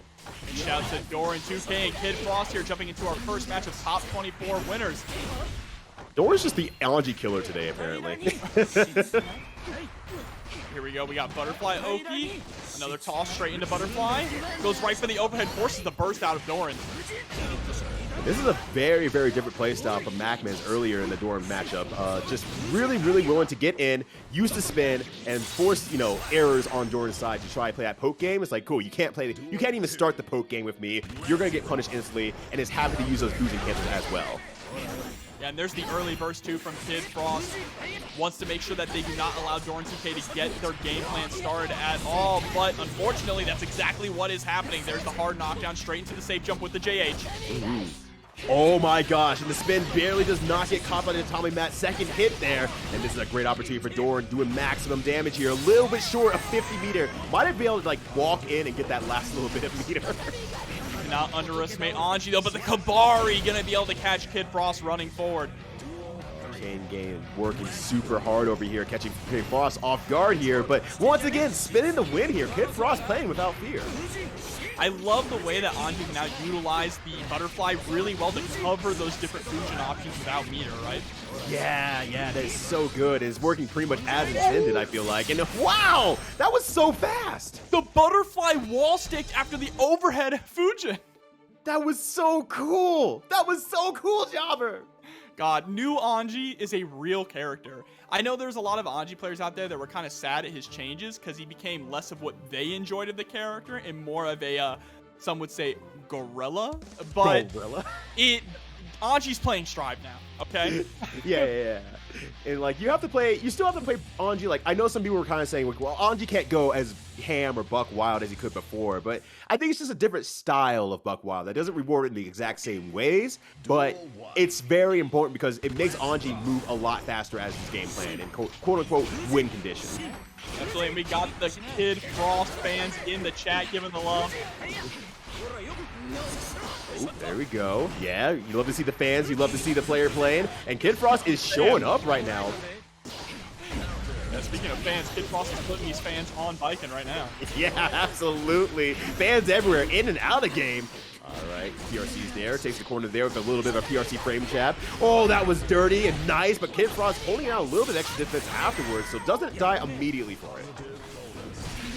Oh, and Doran actually backing up there just to allow the positive bonus to build up the meter, but KidFrost able to capitalize on that. Yep. Great stuff from KidFrost to actually do the butterfly early, and Dorn just super jumps out, just recognizes the situation like, the butterfly ain't gonna reach me, I'm getting out of here. Oh, counter hit Fujin, but great backdash there on the far slash. Then to win. They're just trading in not only hits, but in pressure here. Yeah, like this is actually sick. Oh, the Kabari barely reached out long enough to be able to get punished by that burst. Just barely, but Dorn still keeping the pressure on. Frames immaculate. Oh, he gets chipped out with the Kabari. That's going to be game 2 here, going to Doran 2K. Yeah, Doran's really turning up the heat against KidFrost, honestly. Just, you're seeing a lot more faster movement, a lot more of those kind of awkward setups where it feels like, oh, there's no way they can get a button out in time, where it looks like it's a screw up, and Doran is just high pacing the matchup, and KidFrost is blocking a good amount of it, but it's hard to keep track of all of it. I like that you mentioned that about Doran 2K's pressure, is the fact that it doesn't look like they should be able to counter hit you, right? It's like, oh, okay, they messed this up, so now I can challenge, but no, they didn't mess it up. That's the setup. It's trying to force you to press. Exactly. You kind of see it in some cases where like Doran 2K will do like a standing K, a 5K, and then air dash afterward, and that's like kind of like using like some frame kill stuff to be able to time everything perfectly. Doran has it down to a science. And backing up with the air tatamis, the Baiken special. Ooh, okay. Back this out there and gets a very early burst from Doran. This is great for KidFrost, because now KidFrost can play a lot more of that standing reset game without any impunity. Now has the tether on, gets the 2H as well, forces the burst there out from KidFrost. Oh, the very last hit of 6H actually going to hit. Oh, that was so good. And oh, unfortunately, the slash does not hit, but still takes the corner anyway. Every reset that KidFrost tries to do, though, Doran is ready. Full BRC right into the low. This combo is still going. Still going again. Jabari at the corner here. Kabami's going to finish it off.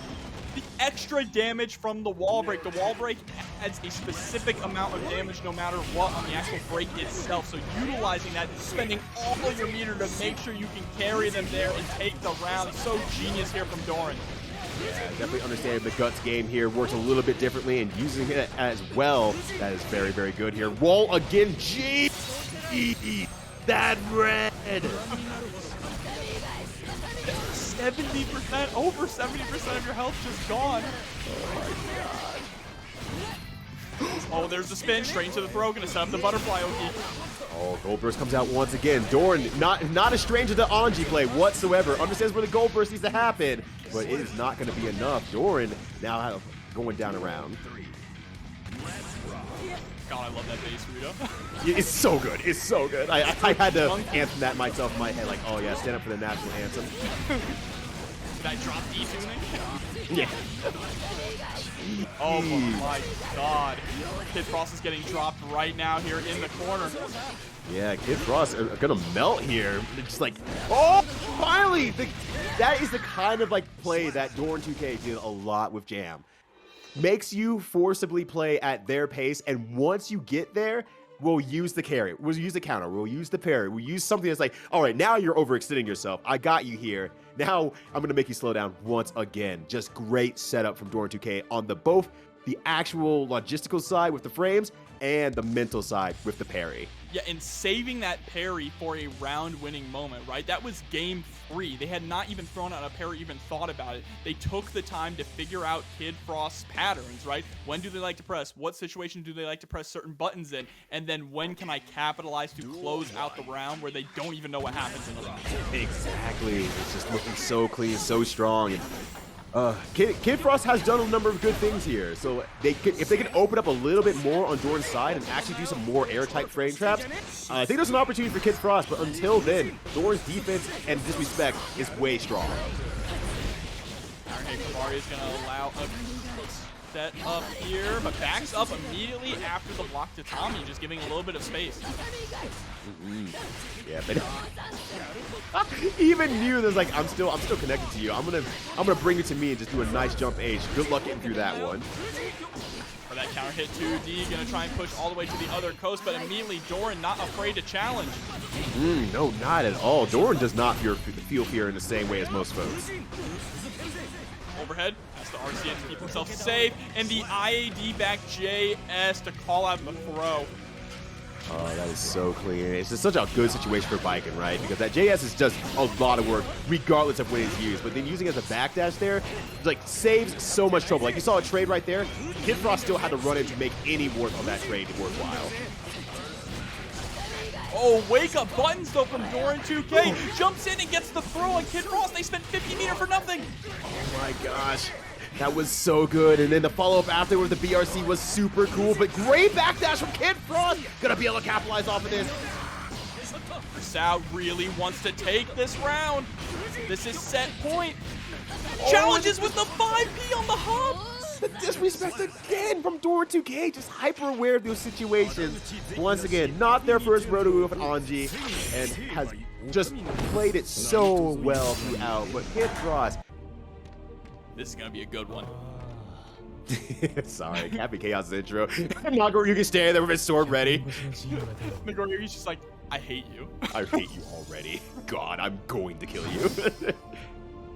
Respect for letting the intros run out.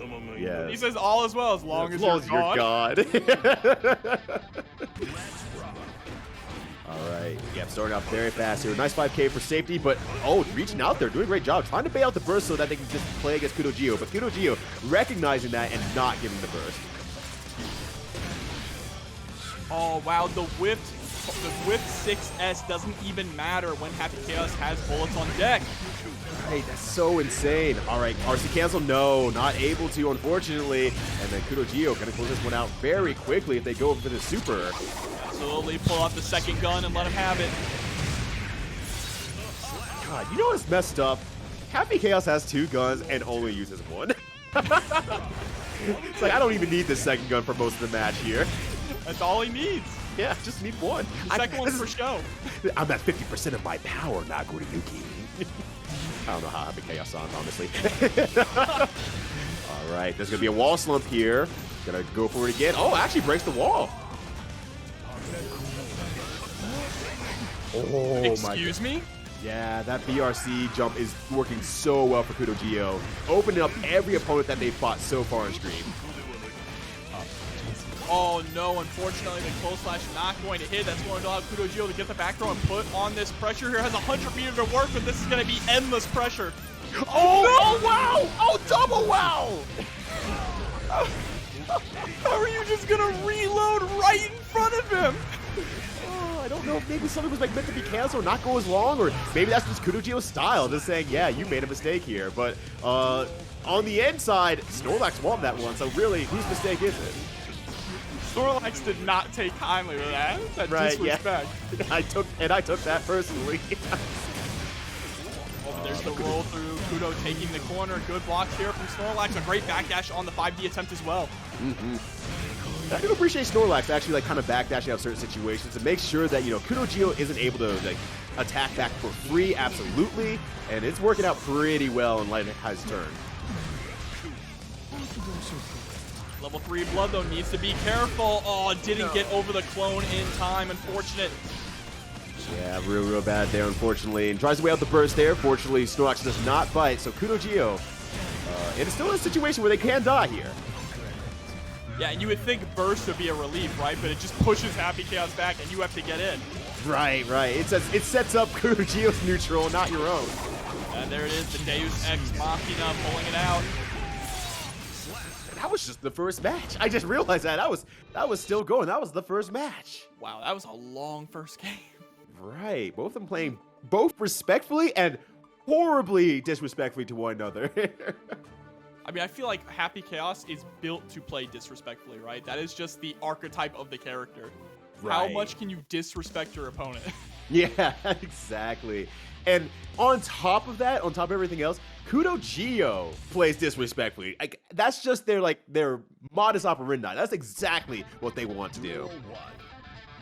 Honestly, it feels in some ways like I feel like half the Chaos players are just Johnny players. Johnny, but with guns. They both have a Exactly. six-pack as well. And they both wear hat. Oh, no, never mind. I guess it's kind of a hat, but Halo hat, it works. yeah, it's literally the same thing. You all can't tell me different. Ooh, trying to chase down again. That locks down until they get to the ground anyway, so it does work well as a reset. It's a really interesting reset that KudoGio has gone for multiple times so far tonight, but this time it's going to blow up in their face, and SnorlaX should be able to close out this round. There it is.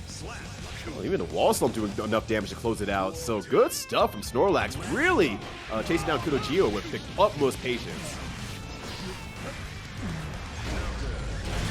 What a challenge with the 2S of KudoGio, able to get the counter hit, gonna carry coast to coast with this combo. Does a little bit of reset there as well for the coast to coast here. Just catch the next train for the next coast. Yep, that's a wall slump. Goes for it again. Burst out. Oh, I really like the idea there from OneTrueSnorlax to go for the close slash anti-air, but unfortunately KudoGio just a little too high. Yeah, and that's just that really perfect spacing from KudoGio there. It's like every situation makes it very, very hard for their opponents to be able to truly capitalize on them, and it's just working out very well here. Oh, great air throw from Snorlax! That was life or death because if that air throw didn't connect, Snorlax was going to enter Blood Rage, and then it was over. Yeah, that was an all or nothing moment there, and Snorlax was just hyper aware, able to chase down KudoGio just once more. Yeah, tying it up 1-1 now. Remember, the winner of this moves on the top 8 winners side, so this is a very important matchup because right now, the loser side of the bracket is looking like a Shark Tank. Ugh. Everywhere in this bracket, from match 1, has been a Shark Tank. Every single time. Just looking like an evil layer of some sort of James Bond villain. Alright, early burst here from Snorlax. Gonna try to earn a corner here, but KudoGio easily fighting. He has to throw in the roll this time. Finally, KudoGio getting punished for that. First slash, but didn't recognize it in time to go for the target combo. Just caught pressing, close slash counter hit. Gonna get slumped here. Here's the reload. No, doesn't go for the reload. Just wants the damage and the hard knockdown. Oh, okay. I thought they dropped real quick. I couldn't see through the wall slump. I thought they hit the ground like, oh no, that sucks, but it's fine. It's fine. Ooh, and great YRC. Absolutely take the corner from there. Chases down. Gets the burst. Even if you don't win this matchup, that's so huge for the next one.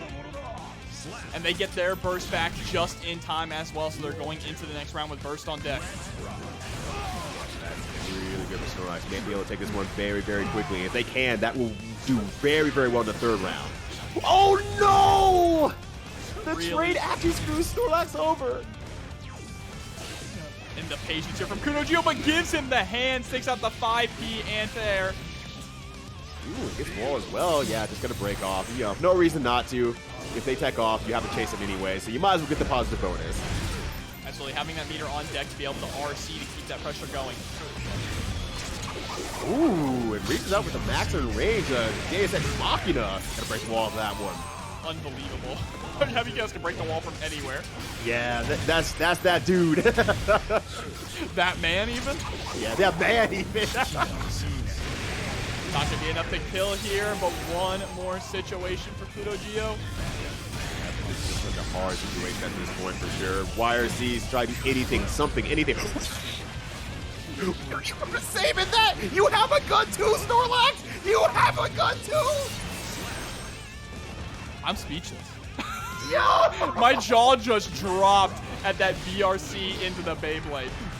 That was so sick. That was Snorlax's special. Like, waited until the very end and waited until like the right moment to pop that out. It rewards so greatly, and now KudoGio has to think about that going forward, especially with their risk gauge cranked how it is. The next hit is a guaranteed mortal counter. Oh my god, Snorlax is just riding the momentum from that as well. Great backdash there, gets the 2S, forces the burst out of KudoGio. Absolutely. Snorlax, the master of momentum right now. Riding the momentum to win the last match, and riding the momentum into this one. Has so much of a life lead here. There's so much more that KudoGio has to do, and just simply closes out with an air-to-air. This is literally like in Pokemon when you use the flute to wake up Snorlax on the bridge. He is not sleeping anymore. He has woken up and he is pissed. Right, that Snorlax beating your ass in the quote retweets, like type of stuff. That dude woke up. He's spitting the woke language, and it has a left hand and a right hand, all hands. And here we go, just like that, OneTrueSnorlax is now 1 game away from moving on to top 8 winner side. Wow, like for the way this started, I thought it was gonna be a very, very hard uphill battle for Snorlax, but Snorlax apparently is just like very comfortable with the matchup, moving in the right ways, and just paying off in every single situation possible. Case in point, earns the corner off that. And the interesting thing is there are a lot of rounds where KudoGio is just dominating as well. But somehow Snorlax is able to just bring it all back. Snorlax here now, willing to play. Basically, yeah, not this time, not today, Satan. No, you got one. You got one. That one gave me chills right there. Right. I don't know if KudoGio even like purposely did that or not, but hey, it works out. Oh no, and yeah, just a simple 2S to close it out there. Great stuff from Snorlax, getting that throw, and now on match point. Immediately with the Beyblade at round start. As Happy Chaos up against the wall. I like that they didn't opt to go for the wall break combo, right? You do not want to break the wall and reset the neutral situation, but KudoGio able to escape, and you know they're definitely not going to go for the wall break here. Instead, wanting to reload their bullets, baits out the YRC, but doesn't get the punish. Yeah, there's such a big problem there. Like, good job for backdashing there on Snorlax's side, but it's just not capitalizing. It's not working out all that great, unfortunately, but KudoGio keeping it serious here. Glow Slash wins again, though. Well, keep that pressure on. Go back into bar slash, trying to bait out a button from KudoGio. PRC. Oh, broke ankles there. Bites! Oh my gosh, KudoGio getting ate up by Snorlax. Great stuff. Correct me if I'm wrong, Ryu or chat. I think that was the very first bite in the entire set. So here we go, jumping straight into it, no delays. Oh, we got Coming Home playing as well. Ooh, nice. Dusty always picks the smooth Gear Exert song. Dusty's out here trying to relax in this stressful game. All right, Big City begins here. Great defense from Trevor so far, but does get pushed to the corner here. Number 2 doing the work. Both whipping. Oh, patience there. The 6P coming out, tries to pick up with a close slash, but not close enough. Gosh, yeah, trying to keep into range here, but just both are barely out of range from one another. They're actually kind of whipping a little bit, trying to do some of those preemptive moves to beat out certain moves, and it's not working out, and that's really cool, actually. Really great use already of 6P there from Dusty to challenge the JS. PRC to chase down on the other side of the wall here. Oh my god, the up scoops! Baskin Robin here today? Yo, you love to see it. It's filled with flavor here. Trevor moving on to the next round. Oh, living well. Dusty cannot get in past a certain point. And this is kind of like the opposite problem that we saw with Dusty's last match against Eno. Where, yeah, we're trying to keep Eno out. Well, now Dusty needs to get in, and Trevor's doing all the keep out here. And honestly, this is a pretty good matchup for Axel. I feel like one of his few really strong matchups because he can get rid of the minions from full screen, right? He doesn't have to commit really hard to get rid of the minions. He could just throw out a 5P. And there he goes, able to close out game 1 with a perfect as well. Yeah, and I mean, that's a really good point that you bring up, Jobber. Being able to just use something very safe, very far, like 5P and even 2P in some situations to both prevent the minions from coming in and or prevent Jacko from moving in, making Jacko overextend herself in some way, shape, or form, or put herself airborne. It's just a mess of stuff that really favors Axel, and that is a great job on Trevor's side. Sure, here we go, jumping into the second game. Trevor utilizing that 2P in a lot of these matchups. I have to take notes. Yeah, right? Trevor's playing so good. Oh, great throw as well with the PRC, making sure to stay in there. All right, it begins here.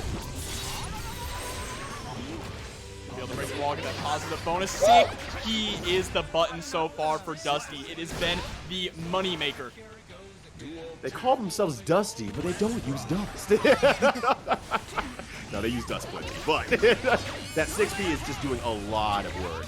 And see, there you go. That's the answer. You're seeing Trevor at full screen is just kind of throwing out 5P because if Dusty goes to the air and tries to kick the minion over, 5P covers that range to just snipe it. That's such a hard thing to work under because you have to really predict that 6P aspect there and just try your best. But if you're wrong, you take a lot more damage in return. And basically Dusty has to, in most cases, utilize their own... Oh my god, Elysium Driver coming out, gonna be able to break the wall with this and get the hard knockdown, but like I was saying, they have to basically try and get in on their own terms. They cannot use the minions to allow them to get in a lot of cases in this matchup. Exactly. Yeah, you have to be able to play without, like Zato does that sometimes. You have to be able to play without your minions, without your Eddie and whatnot, and I want to see Dusty really shine here. Facing staying just outside of the ranges of Axel's 2H5P. Alright, using a lot of that meteor they're getting from the wall break to make sure that they stay in. It works out for Dusty, going around 1-1 against Trevor. Yeah, and you're going to see these matches are going to get closer and closer as we move forward in the bracket because we are inching closer and closer to our top 8. Yeah, no, absolutely. I'm loving it so much. Dusty, Trevor, both playing so well. And there's a lot more respect in this matchup compared to Dusty's last matchup as well. Here we go. I'm curious what the changeup is going to be here for Trevor now that Dusty's gone up 1, right? They've been doing a lot better job at utilizing their normals and not relying on the minions to get in. They get in and then start setting up the minion pressure. I think we'll see a little bit more patience from Trevor here, you know, like usually maybe max range 5Ps, but then like at a mid-range level, maybe either decide to go in or out, where we see a little bit more of that because clearly Dusty is controlling that area once the minions come out. Oh, missed input there, unfortunately, to throw the minion there. Trade absolutely in Dusty's favor, gets a hard knockdown. Great throw. 3 are out. All right, we're down to 2. Number 1 comes out again. Yeah, just drops it right in front there, but finding that room. Jump back JP there, straight into the snail. But they went for the bomb at the end. That allowed Dusty to be able to get in and get the punish. Oh my god, was that 5? It's like a slash? That was that run up 5K beat out the 5P, it looked like. The start of the 5P. Yeah, I'm shocked. That looked like it went right through Jacko's head. That was looking like a 6P almost. Oh, that was good stuff there from Dusty. Actually moving in and moving in with the right buttons to be able to punish that 5P attempt. That's going to make it even scarier for Trevor. So Trevor can't just throw out those 5Ps all willy-nilly. Trevor is starting to incorporate a lot now of this IED back JP and JS, but Dusty finally able to get in with a counter hit as Trevor up against the wall now. That's what you gotta do, Trevor. You don't have any meter, you can't work with it. You might be able to get enough. You do a few insta blocks here and there, but it's not gonna pan out, unfortunately. Oh, that is so much damage, but just barely alive. The magic pixel able to get the 2P, tries to go for the command grab, not gonna work out. Yeah, not something that Dusty, oh, that's unfortunate. Yeah, not something that Dusty necessarily was trying to avoid, but just going to the air has been working so well for Dusty. Might as well go up there, grab a minion, set it down. Trevor runs right into it because of the lack of visual. Yeah, and all we need now is one more game from Dusty to qualify for top 8 winners side here. And they've been adapting so well. Yeah, you know, Dusty has been playing really, really well in this matchup. I like Dusty ramping up in the matches that we've seen with them so far, just really starting to get more confident, starting to run in a little bit more, knows where the opponent doesn't know the setup and just does a lot of work around that, like really seeks that aspect out. Oh, that was a very close attempt at punishing the snail. Snail is unsafe at block, and a lot of characters do have very good punishes against it. And wow! What a Dark Command 2 in a row! Yo! All right, Dusty, you kind of looking cracked right now, my dude. Oh, these Dark Commands just calling out the air buttons from Trevor. Gets the low air throw as well. Dusty feels like he has the download on deck. Oh, Dusty, oh my gosh! Dusty just creating a storm right now, looking like Sandstorm Darude out here, and right now looking barely rude out here. Okay, but Trevor able to compose himself, playing more of this zoning game. 5P gets just blocked though. That's going to allow Dusty to move on in. Burst comes out. That might have been a bad opportunity to burst from Trevor. One more hit and you're done. Right, but you know, not in the worst situation. Does have 50 meter at the very least, but has to. Oh, I was gonna say has to use the meter to be able to block the FD, but there's opportunity. There's an opportunity here. So one more hit, the PRC into the 6P. Comes over the JD and go the JH! Oh my gosh, Trevor pulls it out. The hero burst actually makes Trevor a hero, and Dusty now has to fight back. All right, in the corner with the minion pressure on. She forwards up the minion. I love the tick throw as well. Yeah, nice throw again. All throws in return here. This is very, very good for Trevor. Taking the corner back gives so much real estate to work with here. But Dusty getting a nice JS into there, doing the work. The 60 coming out, not able to pick up. The RRC was a little too far away, even with the drift forward, but there's the dust. FD there, just hanging in there as much as possible. Gonna run out of FD, unfortunately. Yeah, and has to make some sort of maneuver here. Tries their best. Dusty now on match point. Backing up immediately, setting out the minions here. Oh, all three are on the screen, but immediately able to take them out. Yeah, able to take them out, but they're coming right back. Oh, that's it. Elysium driver should be enough to kill. Yeah, that was a 2-hit starter on the wall. That is more than enough to kill.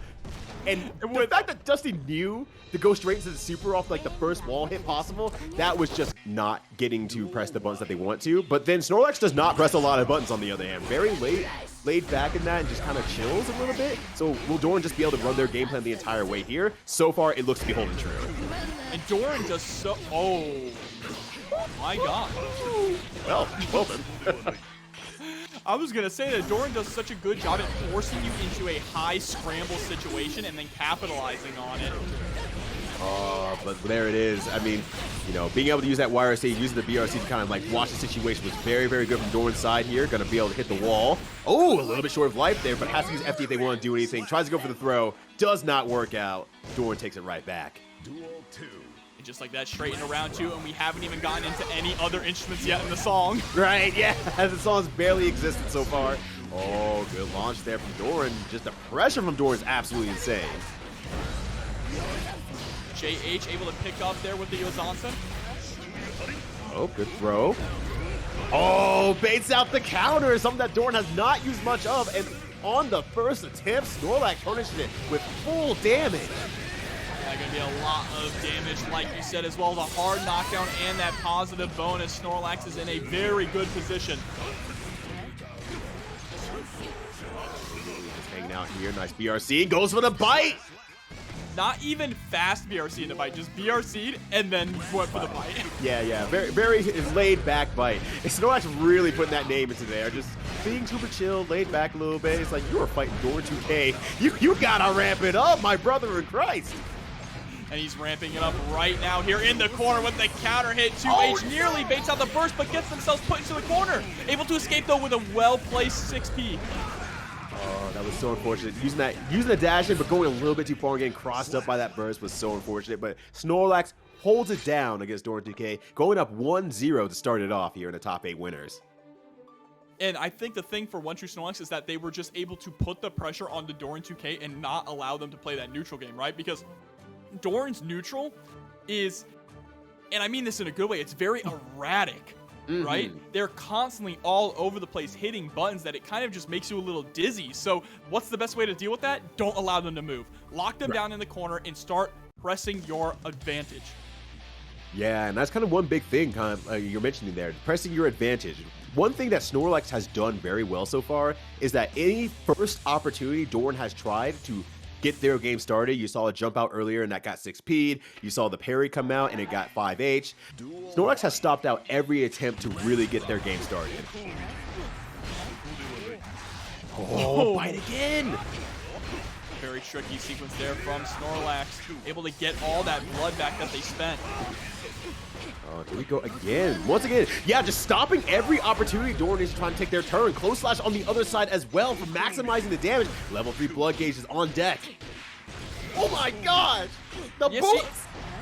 The foot does not come off of the gas here. Goes for the Drift RC upwards, empty 2K. That is so good there. All right, Kabari coming out here. There's an opportunity for Doran.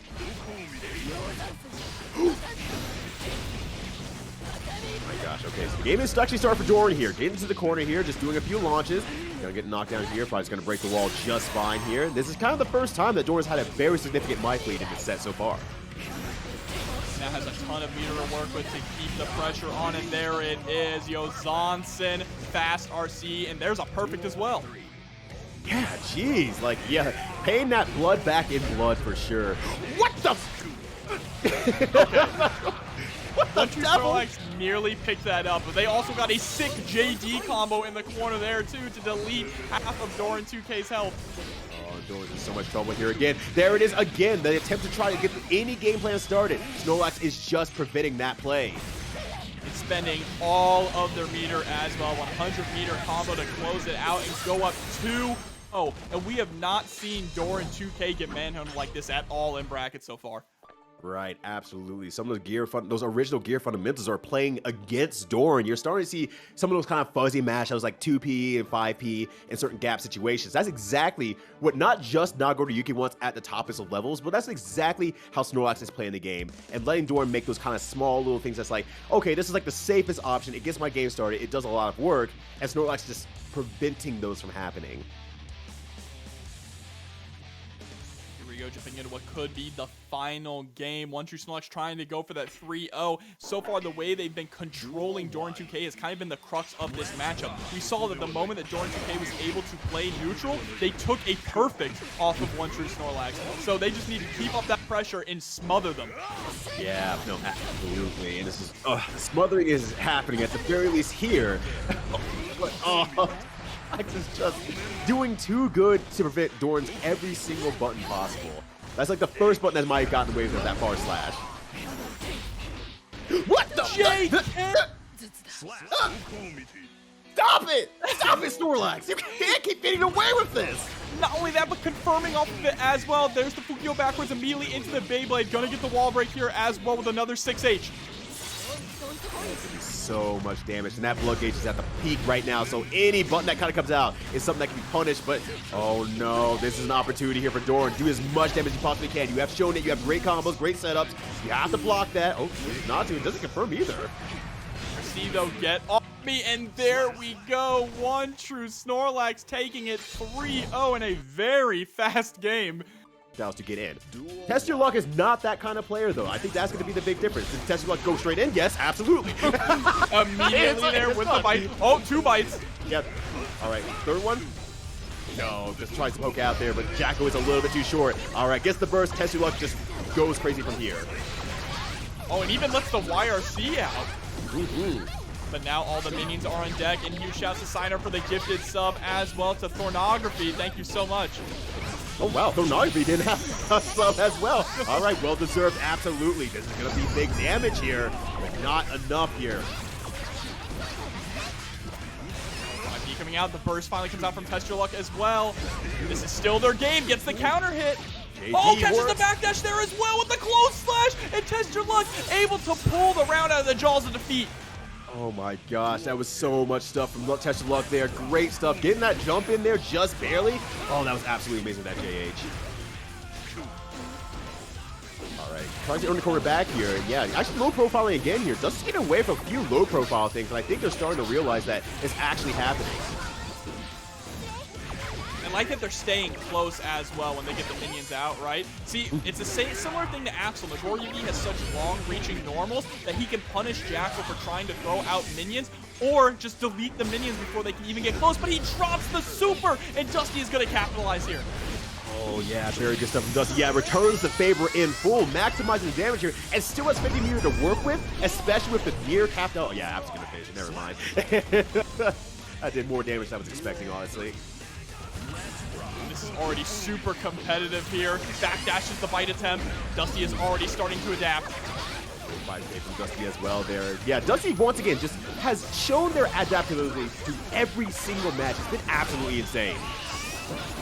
Gonna buff up the homie as well. Drops the confirm, but that's all right. Able to set out the minion.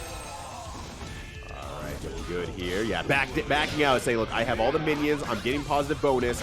I have a burst. You have to come to me, my dude. And there we go. Dusty able to close it out with a nice jungle combo there off of the minion. Great stuff from Dusty. And I feel like Dusty adapted to this matchup a lot faster, especially what the first match looked like, where TestYourLuck just ran in, bit him 3 times. And then it was just like, wow, that was a lot of damage. That's the very TestYourLuck style. But Dusty adapted, kept out, and TestYourLuck really hasn't gotten to be able to get that same level of influence over Dusty. Yeah, and it's really great how Dusty has been, instead of them trying to go for the whip punishes, they're utilizing the minions to go for a lot of these whip punish situations. Yeah, that's a really good point. Mini usage has been absolutely perfect from Dusty all night. Oh no, not burst usage though, unfortunately. That was a complete whip, and Dusty has to hold this for at least another round and a half. Oh, and the burst there, aggressive burst to keep Dusty in the corner, go forward, straight into the throw, fast RC. A little bit short there, very good. Yo, Thorn, now with a $50 contribution as well. Yo, these players are gonna eat nice tonight. You are feeding the fam. Much love for supporting. That brings us over $200 in the match. Thank you all so much for the support here. Yeah, TestYourLuck like closed that. It's like, oh, I gotta fight now. But no, TestYourLuck might die here. Has no burst on their side. Just losing meter. Gonna get scooped and duped. Had to end it with style with the Elysium driver. Could have just gone straight into a red Roman cancel and just a close slash. No, we end it with style. Yeah, absolutely. You want to do it the coolest way possible. You earn that win, and you thrive in it. You get that confidence from it. There's the stop as well. Red Roman cancel, gonna be able to break the wall with the 6H. Not quite enough to kill, but only needs one more touch. Dusty is in chip range, needs to be careful. There's a great jump over the 5H. All right, gets the mix on one side here. Even if Dusty is able to get like the burst out, that will be a huge win. Oh, was trying to expect it there as well. No, they need to be careful. They still have FD, but there's the trade. Gonna be in TestYourLuck's favor. Yeah, TestYourLuck is very good about anti-airing in that right above their head situation there. So that was a little bit unfortunate on Dusty's side, but still. Gets their burst out, tries to get out of the situation. Oh, takes their burst back as well. This is a perfect situation for Dusty right now. This is a really critical round as well for TestYourLuck. They cannot afford to go down 2-0. That minion's dead and never comes back. And I like the idea that Dusty is trying to go for the guard command here, but that 2H is just not catching it. No, it's just not enough right now. I mean, still staying safe, which is very important, but just not getting the reward right now. Oh no, this is gonna be it. This is gonna be very high damage from TestYourLuck here. Gonna finish it off with a nice 5H. All right, and that is very important for TestYourLuck to tie it up 1-1 here now. 6H, excuse me. I have to go back and correct myself. Oh, you're good. Yeah, this matchup has been so volatile. It feels like it hasn't slowed down for 1 second here, and that's just how TestYourLuck plays, right? They put the pedal to the metal, and you need to keep up with their pace. Right. And like, kind of even a surprising aspect, you kind of saw like Dusty setting out the minions, trying to do counter shields and stuff like that. TestYourLuck respected that, stayed full screen and looked their opportunity, and it actually paid off in the long run here. So we're seeing a different side of TestYourLuck in this matchup. Yeah, they were able to secure a gold burst as well. Oh, no! That was out for like 120 frames. Yeah, so the reason why that stays out so long is because when any button hits a minion, it stays out longer, right? Because of the hit stun on the minion. Meaning it went through 2 minions, which was enough time for Dusty to run up into the 2H. Yeah, that's right, and that's unfortunate for Dusty there. Dusty thought they had the timing right, but sometimes a charge smash attack is all you need to get hit. Oh, and that time actually working in reverse for TestYourLuck. Dusty had enough time to throw out another minion while that first minion was being hit. Great cross up there. Dusty able to close that round out. Good stuff from Dusty staying alive here, playing very, very strong. Oh, backdashes out of the 2D, plays away from there, hits the corner as well. 50%. Oh, the mortal counter is going to force TestYourLuck to burst and utilizes the DP as an actual anti-air. Right? A rare moment in fighting game history. Ooh, and earns the corner right back here. The pressure is on. TestYourLuck trying to move out of the corner here. Oh, YRC whiffs, but cannot punish it off there. Straight to the Elysium driver. Going to get a decent chunk of damage. And a great situation now for Dusty. Yeah, let's see if they go for minion setup. I think they'll go for minion setup for here. Oh, no. Actually tries to go for a little bit of a kick. Maybe a missed input. YRC's backwards. Oh. TestYourLuck with no meter does an uncharged 5D and backdashes out to punish the whip. That was great stuff. The burst there, that was a very scary situation on that counter hit bar slash. But gets the counter hit. JH is going to be able to establish some pressure here in the corner. Blood is almost maxed out. Can't afford to throw out another special move. Yeah, absolutely. Like, you can see that sweat drip a little bit just because TestYourLuck is not wild out here whatsoever, and it just has to actually hold this, using a little bit of FD, but not a whole lot, because they want Dusty to stay close for the opportunity that they get. And here it is. Puts Dusty all the way into the other corner. This is their next opportunity. Tries to go for the JK. Dusty able to block it. What a challenge there, too, from Dusty. Yeah, that was a scary challenge, too, because Nagoriyuki is just swinging, and it's very, very scary. Holding it out here. Yeah, TestYourLuck has to let it go. And that's going to be the round here for Dusty, going up 2-1 over TestYourLuck. Great stuff from Dusty, really just playing it defensively, waiting it out there. TestYourLuck, still a proponent of getting kind of that blood management a little bit off so that they end up having to explode, and Dusty was just keeping their eye on the meter the entire way. Yeah, and that was a really tragic round end as well for TestYourLuck because they were so close to securing that 2-1 lead over Dusty, but just overextending a little bit too much there, losing a bit of management on that blood gauge, and now Dusty only needs one more game to move on in top 8. Yeah, absolutely. Dusty played really out of their mind, honestly. I won't say Dusty's like doing anything too wild or unique or anything like that. Just playing extremely solid Jacko game plan. Ooh. I like that he didn't jump in there. That was really good. And punishes the JD attempt as well. Finds themselves in the corner again. This is so much work that TestYourLuck has to make up for. Oh, beautiful whiff punish there, and that's going to be the round here for Dusty. One more, and they're going to move forward on the winner's side. Wow, Dusty is just playing so well tonight. Like, just extremely solid play. Like, nothing. Once again, I've seen some crazy stuff from Jacko. I don't feel like Dusty has those exactly. I've seen some crazy, like, countering play from Jacko. I don't feel like Dusty's exactly doing that either. Dusty's just playing the right patience, right amount of disrespect, just extremely solid player. Oh my gosh, and a burst bait as well on top of the command throw. Not going to be quite enough to kill. Oh, never That's mind. where you're wrong, commentator. I'm telling Sajam right now. I lost my channel points. If KudoGio can defend like decently well, KudoGio's running away with it. Otherwise, it's going to be a very, very close match. Here we go. Staggered pressure. 3 close slashes there. You want to talk about defense. KudoGio is not opting to press anything yet. Gets caught backdashing though and is forced to burst. Looking good there for sure. Nice throw. All right, this setup. Oh, no, not yet. Oh, just as a grounded setup. And that was really sick, actually. And there's that TK Bad Moon. Might actually be able to get a wall break off of this with the hair car. No, doesn't go for the hair car. Instead, wants to keep Happy Chaos in the corner. I love that decision. All right.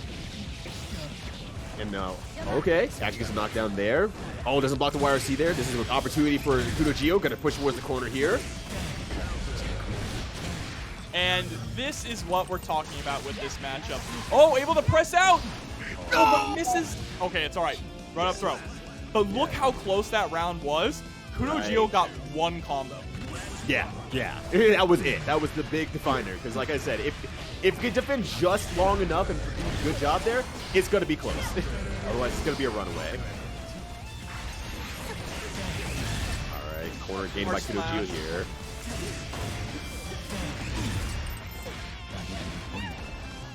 Great throw into the corner as well. Tries to go for it again. Tries to jump out. Just does it. Jumps back with the Jordan slam dunk. KudoGio making sure Walter does not get out of the corner. And then curses him after death as well, just for a little extra. Right. But coming back strong here. Walter. All right. Mix City begins. Deepest Kudo. It's a hard knockdown with the hair car. JH is going to hit, but tries to go for the second one. Got a little too greedy on that. Ooh, it just takes a side switch very, very quickly. And that's going to be a wall slip as well here, so still not out of dodge yet. YRC, though, is going to allow Walter to start establishing some pressure, chasing down there with the air capel. I love that. That's going to force the YRC out of KudoGio. Gosh. Walter's defense doing really well against the rolls. It's like, yeah, I got one of those too. I understand how it works.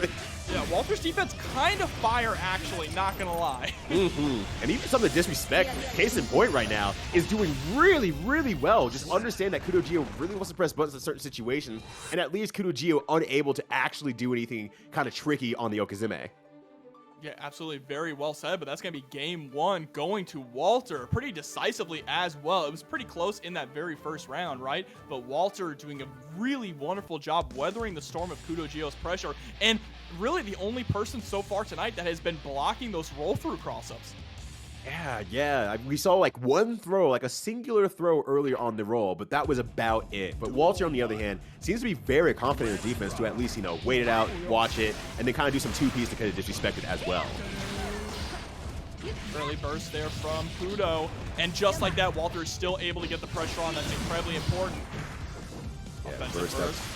Yeah, gets the cornerback here, and once again, just has to block, and oh, that was such a good compel, and straight into the super afterward. That is going to be some great scaling on the side of Millia. It's not a strong super, but it's the most you're going to get out of that. Oh, and gets the cross-up as well with the JH. And one really important decision that Walter is doing in the corner is purposefully dropping the combos not to get the wall slump, right? They want to keep Happy Chaos locked down so they don't need to chase him. Right, exactly. And only in a situation where you're like, I have to break the wall, then it will be done. And so that was the situation, but earned the corner right back, has the immunity to continue playing as well. So this is absolutely great for Walter. And Walter is going nuts right now. Fades out the burst, and that is a quick 2-0 here with the super. Even throws out the PRC just to add a little bit extra damage. Make sure it counts. Yeah, that's such a cool mechanic, actually. People who have those multi-hitting supers are seeing out and just adding extra hits between all of it works super well. You see it with Ramathal, you see it with Millia, and Walter is playing at an optimal level right now. Yeah, I mean, absolutely just running over KudoGio. KudoGio really needs to dig deep to find an answer because they are getting locked down in the corner and they just cannot figure out how to escape. And that is the thing, right? Happy Chaos does not have a reversal at all to speak of. There is no wake-up super. There is no invincible reversal with a DP. They have to hold that. The most they have is a backdash, right? But Millia is so good at calling out backdashes. Right. And like even on the other end, it's like you have you have Clone on the other end, but like Millia is so fast and moves so forward with a lot of her movements that it's like it doesn't matter all that much. She has a lot of multi-hitting stuff and she's gonna keep pressing buttons really fast. And KudoGio hasn't even gotten a chance to pull out the gun at all yet. Oh my gosh. Yeah, I don't think KudoGio got the opportunity to even press a button in that last round there. Jeez Louise. Walter's got a hot date tonight or something. Yeah, Walter says it's almost my bedtime, all right? Let's hurry this up. I need that money. Right, yeah. I gotta get money tomorrow morning when I gotta get up for work, and I've gotta do my work right now as well. All right, but finally, KudoGio able to get the curse up, but the moment they try to pull out the gun, they get knocked down. Walter is sticking to them like glue right now. Oh my gosh, and Walter gonna go to the other side as well. Walter is so optimal with all the positioning and everything. Oh, jeez. Oh my gosh. And that's it. 2 perfects in a row in game 3. Walter 3-0 over KudoGio. Now your wish has been fulfilled.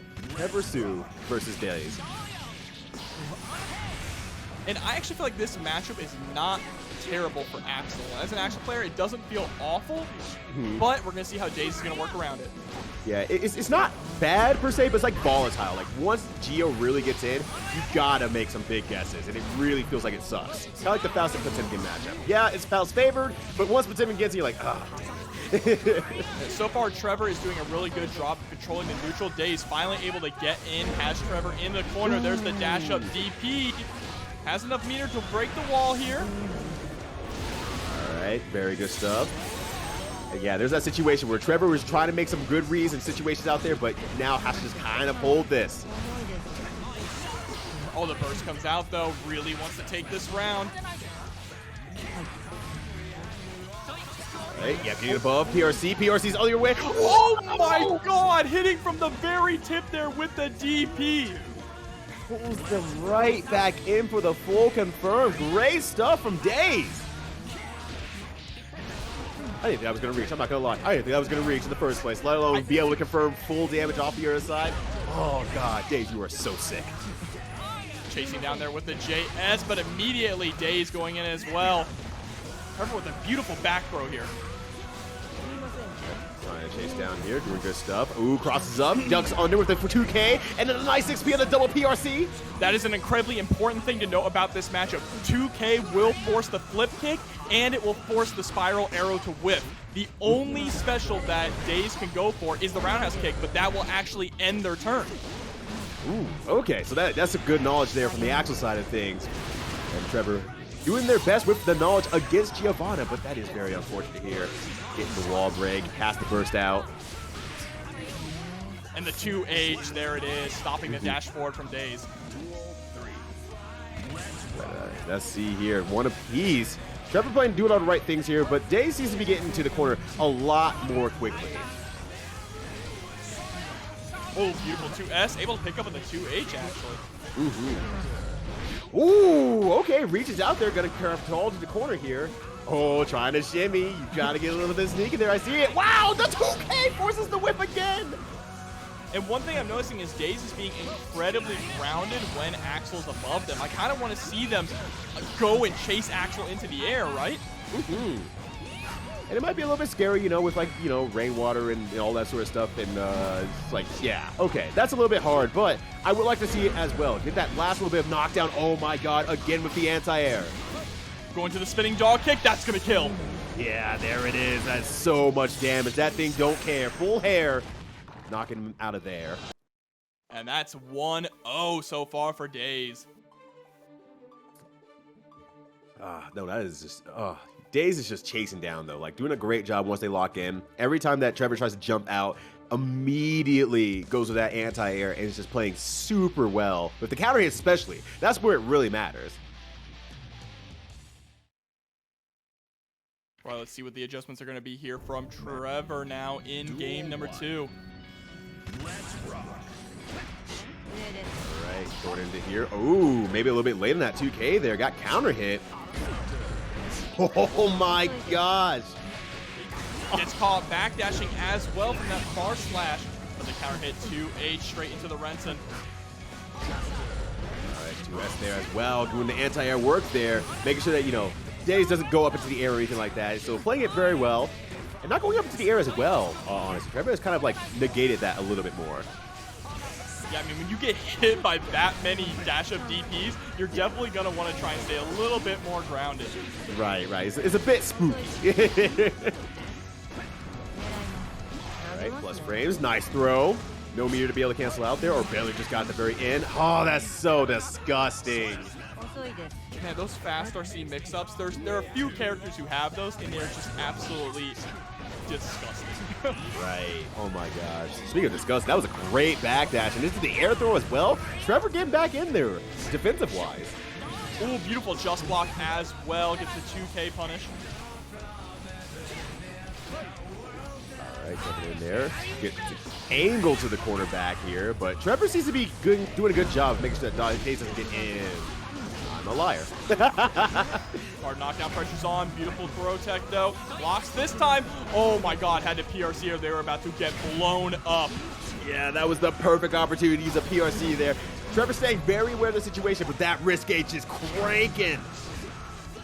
Next hit is going to be a mortal counter. Oh, God. Oh, no, what a hell of a mortal counter. It's the biggest starter. And it pops them up so high as well. So there was just nothing that could be done at that point. And that was perfect as well to immediately cancel into the super so they don't even get a chance to burst. Yeah, like everything around that situation. Like daze has very good game awareness in terms of like, okay, here's how the game rules work. My goal is to get the hit and go straight into super to make sure you don't burst. And it's just super aware of that. And not usually using like RC to like cancel out in that very same situation like other players would. Duel 1. Yeah, absolutely. Here we go. Daze just needs one more. Yeah, daze doing a great job here, getting in and making the work happen. Yeah, gets the burst really early as well from Trevor. Great stuff. Yeah, just jumping back here, trying to keep it very safe here, but daze just with the confidence, right? Just double dashing in, using a lot of plus frames. Yeah, just covering so many options that Trevor is trying to lean back onto every time there's a potential whiff or blocked move. Well, there we go with the tick throw as well. This time goes for the close slash. Oh, you cannot keep taking these throws. Throws do too much damage in this game. Yeah, and especially as Giovanna, she gets so much from it situational-wise. It's like, you gotta try, but it's also very scary, right? Because any other button will do twice to 3 times as much damage. Oh no, thought daze was gonna go to the air and threw out a 2S. Oh, that's so unfortunate there. Oh, jumps in that time for real. The thing that daze is doing right now very well is just throwing so many scary options at Trevor that Trevor can't get into the situation where like, okay, I'm gonna 6P K9 cannon or anything like that, or block these jump ins or 2S it. It's just very, very hard to be able to do anything when you're trying to watch for the next thing the wild opponent is doing. And just like that, it is over 3-0 from daze. A beautiful burst safe route.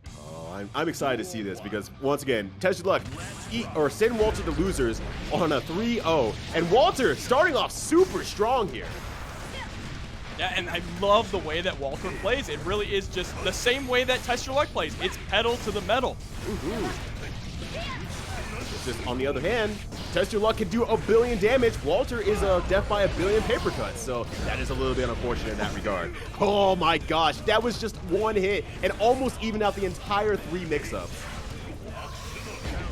Over the PRC, straight into the close slash there. Anti are going to be great corner carry here for Walter, but goes for the mix-up instead. I think that's the right idea, honestly. You know, if you're not going to be able to kill off it, do not hit yourself into a worse situation. Keep the positive frames.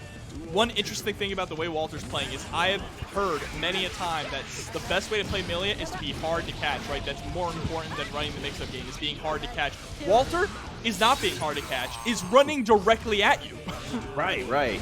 And I mean, that's a different type of defense, right? The best defense is a strong offense. If you don't get to press the button, then you can't hit anything. And that's exactly what Walter's doing here. And you're seeing that very high up combo as well to try to bail out the burst, just keeping everything super safe. Oh, and that's going to be game 1 here, going to Walter with the super to close it out, and it is not going to be a repeat of the last set between these two. Yeah, absolutely. Already getting on the board, and getting on the board like speed run style, like Nago % type stuff. Walter was in there, and I don't think TestYourLuck played more than like maybe 2 or 3 buttons. And I mean, mind you, that was like 60%. It was still very, very short. Yeah, I'm just blown away by how Walter is able to keep up this energy. The mental fortitude you need to keep up this pace through a 90-player bracket is pretty staggering. Right. And I mean, to add to that, now we're at the end of this tournament, and probably TestYourLuck's pretty far in another tournament. So TestYourLuck is really pushing the stamina out here. Oh, we got Heavy Day. Love it. Love this song. God, it's still good. All right, yeah, burst immediately to keep the corner there. 2S able to get the forward slash counter hit, but TestYourLuck immediately challenging with the 2S of their own. Having a few 5Ks there as well. What an throw! Oh my god. Okay. That was cool. That was still cool though. Yeah, if that close slash picked up though, I would have actually died. Yeah, I would have died too, yeah. And so would have Walter. Yeah, we all, 3 people, 1 cool air throw. Alright, able to pick up there with the close slash hard knockdown after the hair car. Gets the throw. All right, double overhead, nice. And just gonna go straight into super. Get as much damage as possible, get the hard knockdown. It might not kill because Nago's a beefy boy. Yeah, and that super does not do a lot of damage either. Trying to bait out the burst there with the 2P, not gonna quite do it. Jumps. Kudo. Yo, look at the skies. The skies are protected thanks to TestYourLuck. Well, coming from the north to fight the south. Oh, dumps him into the ground. Support here, jumping out here. All right, the game begins here. As long as TestYourLuck has a good backdash, access to a good backdash in the mid-range, it's kind of keeping out of Walter's situations to do like disc or Oki or anything like that. And that's working out really well here because TestYourLuck now getting on the board. Yeah, and that great patience at the end there from TestYourLuck as well, going for the drift up RC, which basically means I'm going to go for an overhead or low mix-up. To do nothing, knowing that Walter was itching to burst and got the punish on the gold burst as well. And that is definitely from the Heavy Day power-up. That's that music power-up, right? TestYourLuck always has that song playing. Yeah. TestYourLuck needs that extra, like, that's TestYourLuck's Red Bull, right? It's like, I don't need the sponsorship. I got Heavy Day. Mankind knew that they cannot. Walter should say, let's go back to character select so I can change the music. Right. It's like, switch sides, coward. I bet you won't. Alright, 2K2 here from Walter.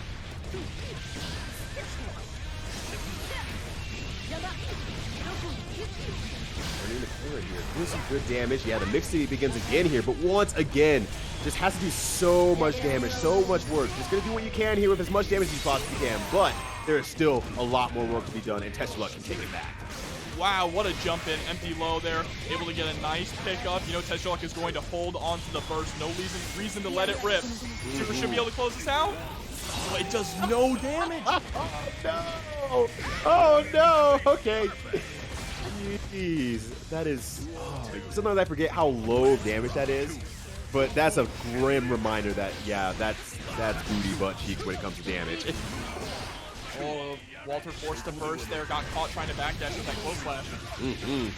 Oh, and there it is again. Oh, wow. TestYourLuck taking it back in a very similar fashion, locking down to the corner, but with about 1/4 of the hits. He's on the defensive here now. Press is out, but the offensive burst coming out from TestYourLuck, just trying to keep Walter locked down. And Walter's consistently either trying to jump or backdash and is getting caught by these close slashes. Yeah, and then finally that one time that Walter decides to hold the patience down on top of it, just gets thrown for their troubles. RC pushed through the wall. TestYourLuck keeping on top of Walter this entire way. Walter's just not getting the opportunities. I'm going to go back and look at that moment because the music lined up perfectly. Went for the RC, and right before the 6H, it got the pause, and what a heavy day. And then boom! Yeah. Through the wall. And knocked him out of there. Oh, God. Heavy Day is such a good song. It's so good. It's so good. If y'all are Strive players and have never played any older games, at least go back and listen to Edgar's soundtrack because it's fire. Yeah, absolutely. Alright, pressure is on, utilizing that 5P as well as a tool to stop Walter from pressing out. Oh, no. Yeah, this is going to be very hard for Walter. Lost all that life, but still. At this point, Walter's like, well, I have nothing to lose besides my life here. I might as well try some stuff. So, great Abare. That was really strong there, and just gets 5K for their trouble with the backdash. Oh, wow. TestYourLuck on match point. Yeah, and this is why this matchup can be incredibly difficult, right? Is just because Millia has no health and is going up against one of the highest damaging characters in the entire game, who is also very chunky in their own right. Yeah, it's like this is once again. You said it earlier. Nago's a beefy boy. He has a lot of HP. He eats well. He's got cool dreads. Like that's the kind of the makers of being able to live for a long time. But Millia made out of paper. Oh no, just tries to challenge with a 2K, but just gets clipped by that far slash. Walter just trying to move out of the corner there, just trying to move out of her parents' place, but it's just not working out. There's just so much pressure from TestYourLuck here. Walter has all this meter to work with too. There we go, able to switch sides with the roll. Yeah, make it work here. Yeah, get the corner and go for the super. Absolutely. Enough to kill there. Walter is still in this, but it is still set point for TestYourLuck. Let's see if Walter can stay alive here and make it 2-2 apiece. Oh my god, no, that's going to be so much damage. And now this is a really hard situation for Walter yet again. I love the way that TestYourLuck is utilizing the 6K as well to push himself just a little bit further to make their buttons closer. Oh no. My gosh. Face planted into the ground with a perfect in Walter. Favor. Yeah, 6P is the elbow of the gods, the people's elbow going up against that JS there from Baiken. And there it is, right off the bat, 6P. Yep, let's check it out. Let's see what Meat Kyler can do here today. We're getting to the loser's quarters. Throw in the corner, set up the heavy stun edge. Oki trying to bait out that throw. Ooh, nice 2H there. Oh, almost full confirms as well. Got a burst to keep the corner. Ooh, good challenge. That's great awareness there from Dorn to know that Daze is going to want to go for the stun dipper after blocking that. Oh, and there it is again. Dorn has done that a few times, that setup, exactly. RCing in, blocks out the YRC, punishes it after. So that is an intentional setup. Great challenge there on the Fuji arc with the far slash. Kamari's going to come in, hard knockdown, set up the Tatami mat, keep the pressure going here in the corner. Where are you going? You ain't getting out. Right, this is your home now. You live here. What a backdash on the BRC! It feels like that should have lasted long enough, but absolutely not. Daze leaving me in a daze right now. Daze trying to stay just outside that far slash range, but pushed all the way back to the corner again. Escapes with a well-placed instant air dash. Counter hit 2H. My god, look at the damage! Yeah, and could have canceled to do more, even more damage than he decided to, but decided to keep the corner. I think that's the correct decision. Oh, and there it is. last round. Gets the JD confirm as well for maximum corner carry. Great stuff from daze there. Maximizing everything. Looking real clean with the Kai, like they've been playing it all night. Just had to put the Giovanna away for this matchup here. Maybe just not feeling so confident, but the Kai pick is working out extremely well. All right, gonna burst to push Doran to the corner. Ooh, Dev trying to bait out some stuff there as well. Playing it very Giovanna-like, right? Just kind of dashing in for like a decent amount of distance and like running in their face afterwards. I like how daze plays Kai. Yeah, but the difference here is that daze actually gets very solid OP with that heavy stunnage, and there is a YRC. The YRC is actually going to keep Baiken tethered, though, and that's going to blow up in daze's face. Oh, no, that was so unfortunate, but great block on the cross-up Johnson. Great punish there. Nothing to be able to cancel into. Ooh! Oh, can't fully confirm off it. This is looking very good for Doran. There's no burst on daze's side here, so that's an easy cancel to the close slash. And Doran 2K going up 1 in this loser's quarter set. And Doran just still looking very, very strong. But I will say, daze kept it up the entire way there. I don't foresee a change in daze's character selection unless this match goes really, really badly. But I highly doubt it. daze is playing it very well. No, absolutely no reason to swap now. They just need to clean up a little more of those aspects in neutral, especially on the defense, right? If they can just clean up the defense a little bit and push Doran 2K out so they can start playing more of that footsies game, they'll look a lot cleaner because they are winning a lot of these footsies interactions. Exactly. And it's kind of a thing that, you know, Baiken is not exactly known for her buttons per se, but she has pretty decent buttons at that mid-range that Kai wants to kind of far slash at as well. So she kind of wins out a little bit there if she's just a little bit protective. Oh, a little too far away though, but no punish from Doran. Oh, but W. Johnson at the same time, doing the work. Ah, yeah, it's like I got one of those too. I see. Watch this. The jump was not safe enough here. Ooh. There's like things going there. Nice counter hit. Got to maximize damage here. Yes, Rise of Lightning to finish it off. Guiltiest charge sent through the wall. Definitely, the gears are turning here for sure, Jobber. And like daze is just playing it kind of a little bit more conservatively, but that's getting daze into less trouble. Like you said, if you can get that defensive aspect out there and make sure Doran can't play, it's going to work out a lot more in daze's favor. Oh, beautiful IED JS though to counter the 6H. Yeah, that was super good. And doing that a few times there is working out very well for daze. And just running in the face of Doran again, just showing a little bit of disrespect to make sure that Doran presses buttons. And that's high damage off the 2-hit starter. And just like that, daze tying it up 1-1. They really turned it around, right? They didn't really give Doran 2K a chance to play in that game at all. Capitalizing on the neutral situations, staying just outside of that far slash range from Baiken and outside of the Kabari range. That's really important, right? Because Baiken's going to want to constantly force you to block that Kabari that gives her a free in. And it's like, Kai does have some options against Kabari. Can do, you know, the Scum Dipper and, you know, 6P from, well, maybe I might have changed that part. But nonetheless, there's some options in there anyways that can be done. But I think daze doesn't even want to try to gamble on that. Just want to say, if I just don't even give you the opportunity to do it, that's the winning condition right there, more than me trying to, you know, navigate your normals or how you want to use your normals. Oh, trying to go for the stanky leg confirmed. They're a little too high on that 5K though to hit with the second 6H. Oh, all right, nice trade there. Like I said, you know, those Baiken has some pretty good buttons at that far slash range that can challenge Kai. And it's something you have to do in this matchup for sure. Oh, we're gonna challenge that. Oh, okay, I was gonna say. Thought the Ride the Light was gonna come a lot earlier than that to prevent the burst, but Doran just holding on to that for the next round. Duel 2.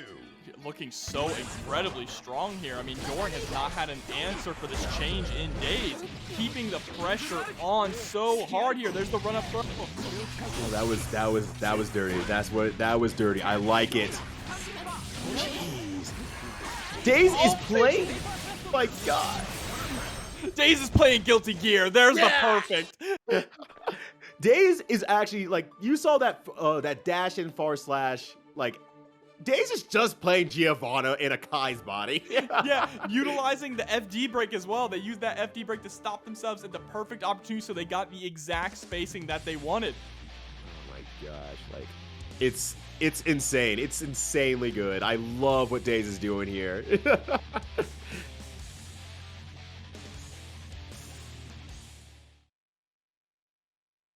And yeah, now Doran has to answer or else they're going to lose their tournament life here. We're getting to the end here, so definitely not ashamed to lose your tournament life here. Oh, goes for the Kabari with the follow-up there. Doesn't work out. All right. Oh, and trades out on the other end. Oh, that was really good. And there it is again. Oh my gosh, doing so much work here. This full screen run-up stun dipper. I right? The turn stealing and damage dealing. Oh, and blocks the overhead as well. Oh, He's able to block the second one, though. Nice backdash there to call out the 2K. Wow, DP's out.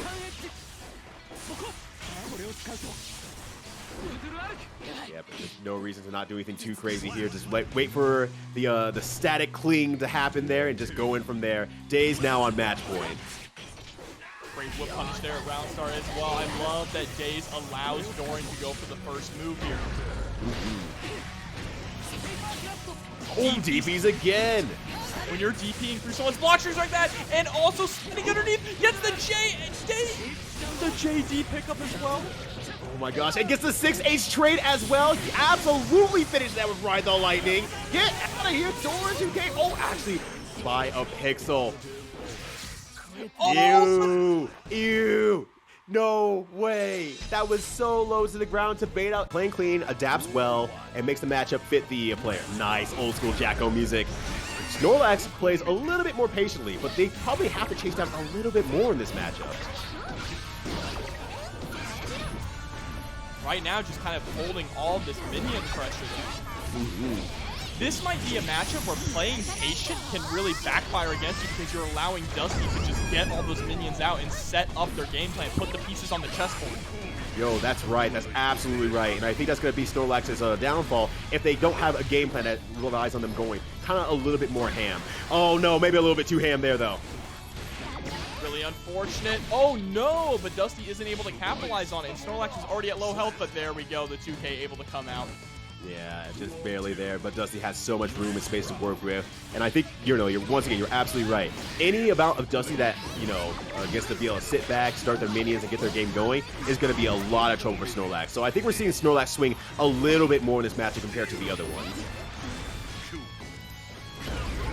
Oh, counter hit 5H. Yeah, burst has to come out right away. Dusty would have exploded.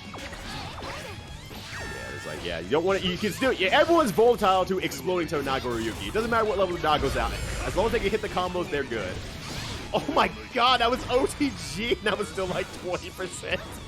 Yeah, this character gets insane damage off OTGs for some reason. Yeah, jeez, I wish that were me. Oh no, you're running out of meter. Chipp is going to be a factor, but the Snorlax realized that, but the trade, it doesn't matter. Trade is going to be in Snorlax's favor. Yeah, good stuff there. Realizing the situation. Finally getting that back into the corner there for Dusty and just pushing all the pressure throughout the whole way there. Great stuff from Snorlax. But Dusty returning the favor all the same.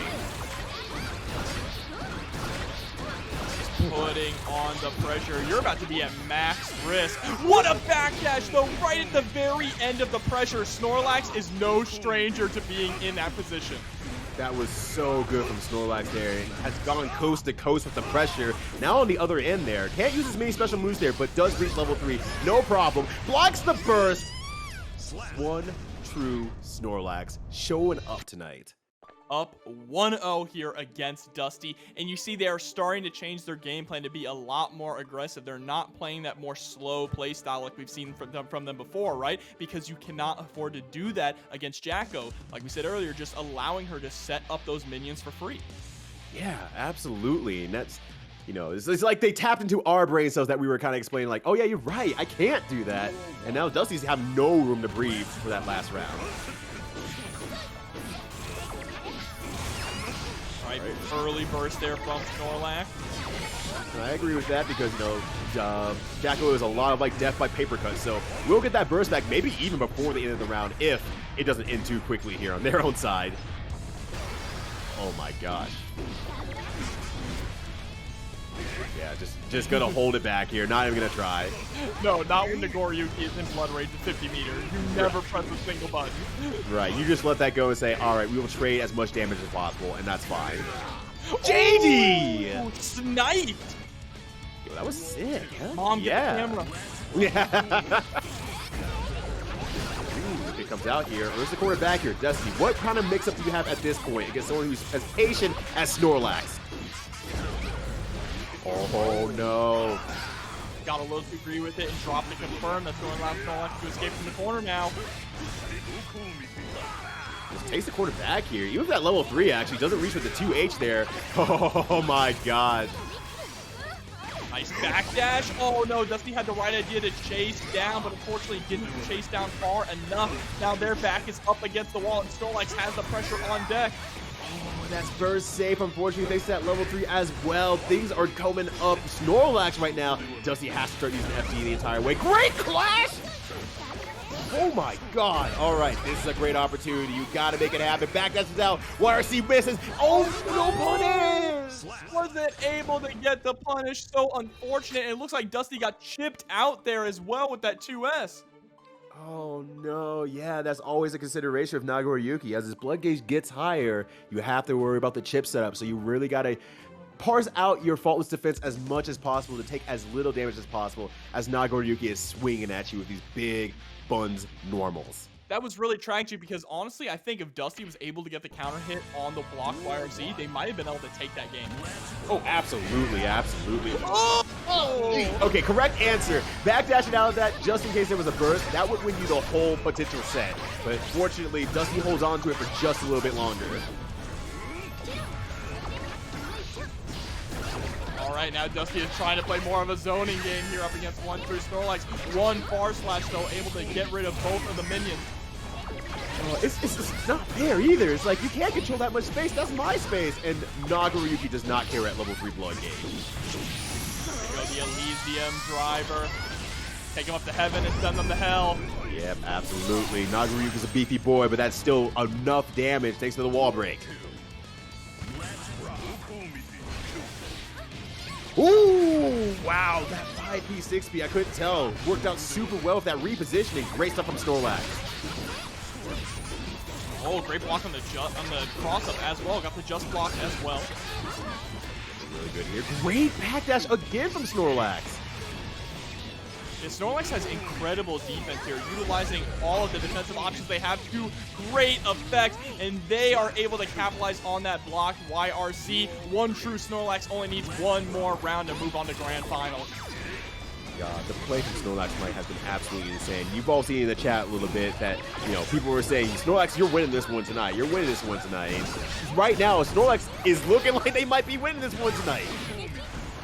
5H is going to get rid of the minions here, trying to chase down. They throw out the 2H, but a bad burst. Dusty going to immediately cancel into the super to get that damage. Oh my gosh, yeah, that was really, really good. Oh, JD into the cancel there. All right, keeps it alive there with the PRC. Great maneuver from Snorlax, but still finds their back against the corner here. They don't have any meter to push back either, so they have to like backdash or do a nice 2P. Doesn't work out. That 2P was so smart from Dusty as well, noticing that OneTrueSnorlax has really been on point with their backdashes, put out the multiple 2P mash to catch that backdash and keep their pressure going in the corner. Great stuff from Dusty. That's right, and that's a really, really good point. Dusty is starting to recognize and adapt again against the opponent there, and I think OneTrueSnorlax was moving so fast, maybe there was an opportunity to show off everything that was kind of adapted to, but Dusty might be reaching out Apex right now, really understanding the matchup, understanding how that Snorlax wants to play, and applying it now. And this time, Snorlax actually going for a more really conservative round start option, which is 2K. Oh, and Chase is down there as well with that 5H. This is getting very difficult there. Minions are now powered up. Oh my gosh. It does not end. Ronaldo Soccer just kicking the minions over and over. And what a well-placed 2S there from OneTrueSnorlax, who heals all over the screen and gets the bite. God, like I would think like maybe a 2K, a 2P, a 2K, something like that. Something like, you know, a little bit more conservative, but no. Snorlax went for the full damage, gets through the burst thanks to the dash. on match point. Yeah, word. I cannot believe that. Snorlax stole that. Pressure is on in the sandwich situation. I love that YRC to get rid of the minions. Very similar situation if you're trying to get rid of Eddie against Zato. Exactly that. You know, being able to apply those matchup experiences across multiple matchups is really strong here. But right now, Dusty is ahead, but it sure don't feel like it in the mental aspect. Snorlax just seems ready to kill at any given time. Oh, trying to chase down. Dusty's trying. Okay. Yeah, doing an incredibly great job of putting up this wall of minions. Great job blocking that burst as well. Dusty getting so close. The time is up 2-2. Yeah, great stuff from Dusty. Yeah, just like you said, kind of just playing a lot with the minions, backdashing out, let them do all the hard work, and making Snorlax come in and have to make the guesses. That was really smart. That's the good adaptation that we saw. And now it's keeping the pressure on in the corner here. Oh, and the meaty minion was really good there. So any buttons that were pressed was absolutely counter hit. That was great stuff. And a 5H as well. Should be enough off the wall here. The C. No, it it actually touch the wall. Never mind. One launch is still in this as long as they have FD and a Dream. And the 5D will close that out. Dusty tying it up 2-2 against OneTrueSnorlax. It's Dusty just figuring it out. Like, every puzzle piece that has been put together by every single opponent that we've seen on stream tonight against Dusty has been put together by Dusty in like world record time and has been applied against them super fast. I wish that were me. Yeah, that's all I gotta say. I wish that were me.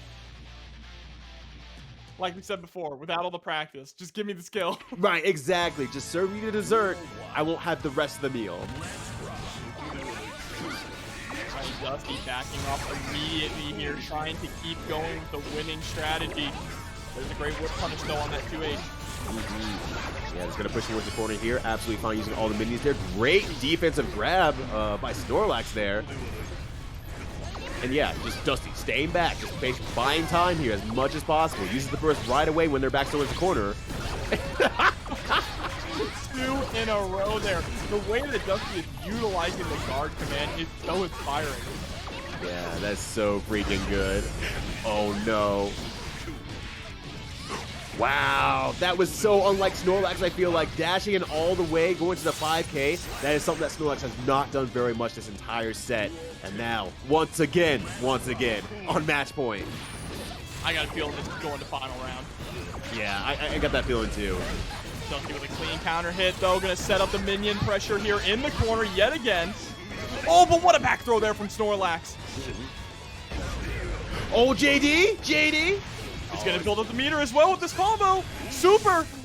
Oh, my goodness. He's going to do a grip of damage, and Snorlax is going to get a nasty mix-up here. Let's see. Snorlax has been trying to get a little bit more aggressive. He's going to dash in? Absolutely. Confirm there. You need it so badly. Oh, the burst! Unfortunately, too far away, but sometimes you just gotta try. Snorlax will be sitting pretty in grand finals. Yeah, really tragic there, dying with a 100-meter as well. Didn't even get a chance to spend it, but Snorlax it was always more optimal to block the burst than to throw it. You threw it because you wanted to steal their soul. Right, exactly. That was like, I'm in your head in so many ways. It's funnier this way. Exactly, but here we go. We're going to see who's going to be in whose head here in this losers matchup. Nagoriyuki versus Giovanna. All right. Duel 1. So we have that Giovanna here. Who's gonna run in first? All right, it's Daze actually. TestYourLuck would have been the first one. I like that Daze actually went for the dash forward because Giovanna can stop her dash at any time, right? So maybe he was trying to dash in to bait the DP. Oh yeah, that would make a lot of sense there. Absolutely, and a great hack dash from Daze there in the back corner. Gonna try to take their turn back while dashing in here. Great chase down there as well with the far slash. Now TestYourLuck pushing it right back here, and Daze has a lot of work to do. K9 cannon whiffs. Show him the toes. Yeah, the boot doing work once again as a stop sign. That's been working really well for TestYourLuck so far. Yeah, not only the 5K, but the 5P as well. Especially the 5P when the opponent is advancing from the air. Yeah, TestYourLuck's been doing a great job with that as well. Tried to do it right there. Got punished, unfortunately. But still, hyper aware of any sort of jump situation. But daze gonna max out the damage. Hard knockdown here. Daze is going to be able to get a safe jump. Oh, just opts for the double dash again. Gets tossed into the corner. Kind of surprised, actually. I didn't feel like there was any threat there. But the real threat was going back into the air and using that very rarely used super as a surprise. Here we go. Tied up 1-1. Oh my gosh, already put into the corner here before the burst comes back. What a good way to start the match.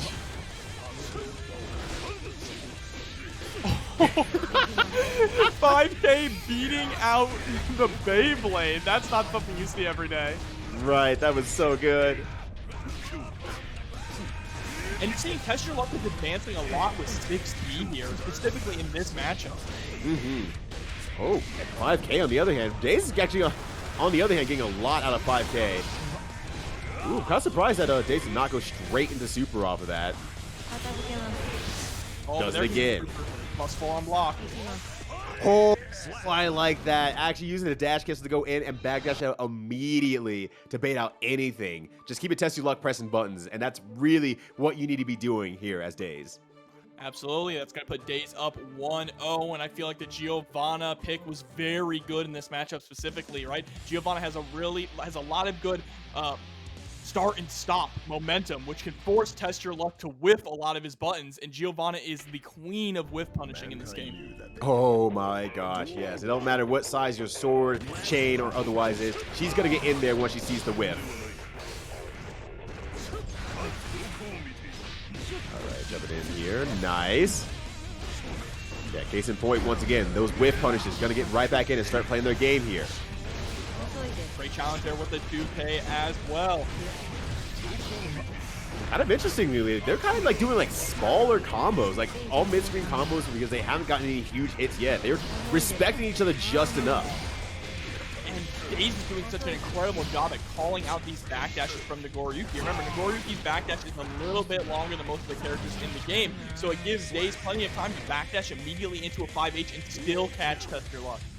Yeah, and that's such a gross part about Giovanna especially, just able to throw a lot of really meaty and quick moves and just have them be active and just kind of cover a lot of the situations in it itself. Well, 75% of your health is nearly gone here. Oh, yeah, and on top of that, stuffs the K9 cannon as well. Gets the corner with the perfect. And TestYourLuck tying it up 1-1 in pretty quick fashion. Ooh, that is good stuff from TestYourLuck. Didn't use their burst or anything that whole match. That felt like control from TestYourLuck. I feel like that was more so because TestYourLuck kind of leaned off of the backdashes where they were getting blown up by the far slash and the heavy slash, and they decided to just kind of stand their ground with their good normals, right? A lot of 2S, a lot of 5H. I'm not going to backdash. I will block and FD out and then press my buttons. You know, that's a really good point. Kind of lean more into those defensive and system mechanics to play the game a little bit more than just, I'm going to find my own way with my moves and my normals. Needs to be careful though. Baits out the burst, goes for the fully charged 5D. You might be dead. No, not quite. Not quite, but definitely needed that to buy some time on the blood gauge for sure, because he was getting capped out there. And TestYourLuck with the Beyblade and a second perfect in a row.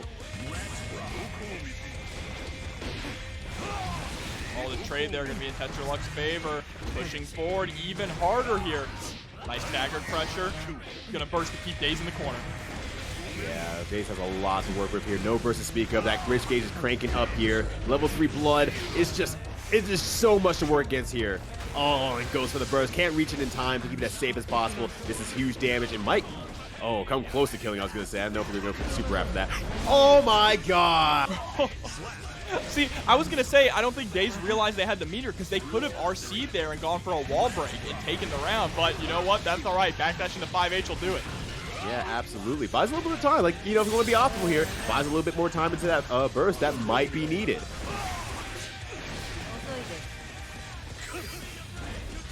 daze is doing a really good job checking a lot here with 2K in TestYourLuck's approach.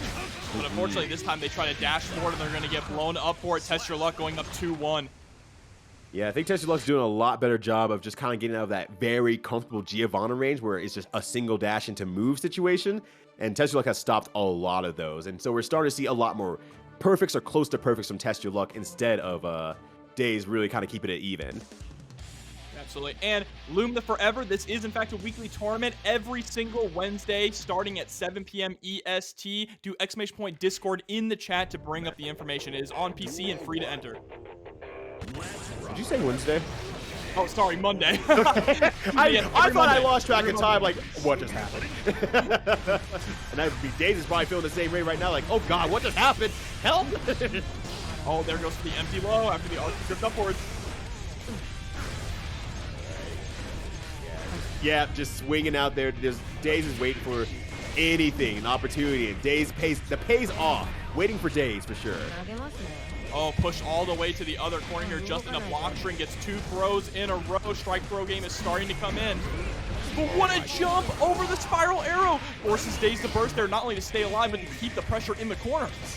Yeah, daze absolutely needs to keep that corner in by all means. The burst is gone here, so that works really well for daze's favor, but still, one good swing can still do it, especially with the chip damage on the table. God, 6-piece the K9 cannon. That is really, really good awareness from TestYourLuck. Now on match point. Great backdash there on the bite attempt. Oh, what a 5P press. TestYourLuck is an absolute madman. Like putting back the luck back in that name here. Just like, yeah, I'm testing my luck. It's working out. The tests are all positive right now.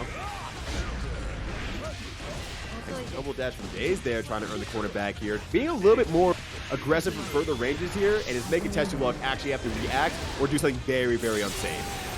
Yeah, this is a good position now for daze. Gonna be able to get a safe jump. There it is. Tries to go for the 2D, but the YRC comes out. TestYourLuck is still in this. There we go. daze pulling it back here nonetheless. Now one apiece here in the 4th match. TestYourLuck has been going for Fukio back 6P a lot at round start. I'm curious what they're trying to go for against daze, against this matchup specifically. You know, I think on all honesty, is TestYourLuck actually training daze to expect that and then bait it out if need be in the long run, but there is no need for it. TestYourLuck will get another and is able to bring that knowledge here to on to grand finals. Let's see it. Let's see it happen here. TestYourLuck starting off very, very strong here. I think a good part of this is making sure that Justin does not even get to play so that they can't adapt in the first place. TestYourLuck is leaning a lot into this 2S so far. There's a clean jump and keeping the pressure on. Dusty's so patient. Yeah, Dusty's patience is just absolutely something else. When you're in the face of someone like Nagoriyuki and TestYourLuck, this type of Nagoriyuki, hoofo, you got a lot to work with here. And I will say, you know, that was a great match by TestYourLuck, but that's not unlike every single set we've seen with Dusty, where that first round goes pretty poorly, but then it just goes uphill from there. It just keeps getting better every time. Oh, and there's the counter hit. Close slash here. Able to catch the backdash as well with the 5K. Can't get the minion there, so a little bit of missed opportunity on the pressure, but it seems to be fine nonetheless. Damn. Oh my God, damn! Dusty maximizing the damage here. Yeah, absolutely. Driver.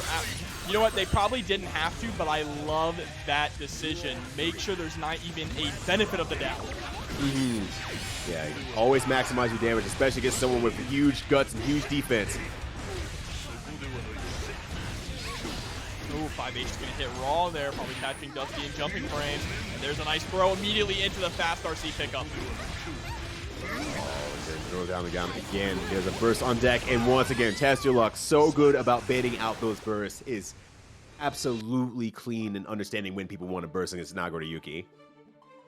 And it has been a while since we've seen a Nagoriyuki mirror in Grand Finals. We've had them before in Tampa Never Sleeps, but it has been a quick minute. TestYourLuck is definitely trying to make that happen right now. And TestYourLuck currently succeeding. I think, you know what, I'm going to say it right now. TestYourLuck is winning For me, because I want to see the Nagoriyuki mirror match. So TestYourLuck is doing it for me and me only. TestYourLuck is Ryujo's #1 fan. Yeah, I'll do it for you, bro. Anything for you, bro. Oh, there's the throw punish as well. Oh, try to use the JD as well. Great read from TestYourLuck, which is the scary part, but just a little bit too far to reach. Right now, TestYourLuck being smothered, able to actually fight out with some well-placed 2 keys. Stepping on the toes as well. And knockdown here. 50 meters to speak of, but level 3 blood gauge is going to make it very hard to YRC, and TestYourLuck gets right back in and gets another throw. Yeah, TestYourLuck is now starting to incorporate throw after Beyblade, right? Normally they start to go into buttons afterwards, but I like that they're starting to mix it up. Dusty isn't ready for it. Yeah, that's a really good point. Just continuing to switch it up on the opponent, and especially an opponent who, like Dusty, who likes to adapt very, very well. It keeps them on their toes and unable to kind of get that confidence in their own play on defense. But that was a great defensive block on the burst. TestYourLuck still though with, oh, that was supposed to say with 50 meter. They have the opportunity to go for a super. Dusty able to block it though, but that trade going to be in TestYourLuck's favor, able to pick up with the triple slash theory.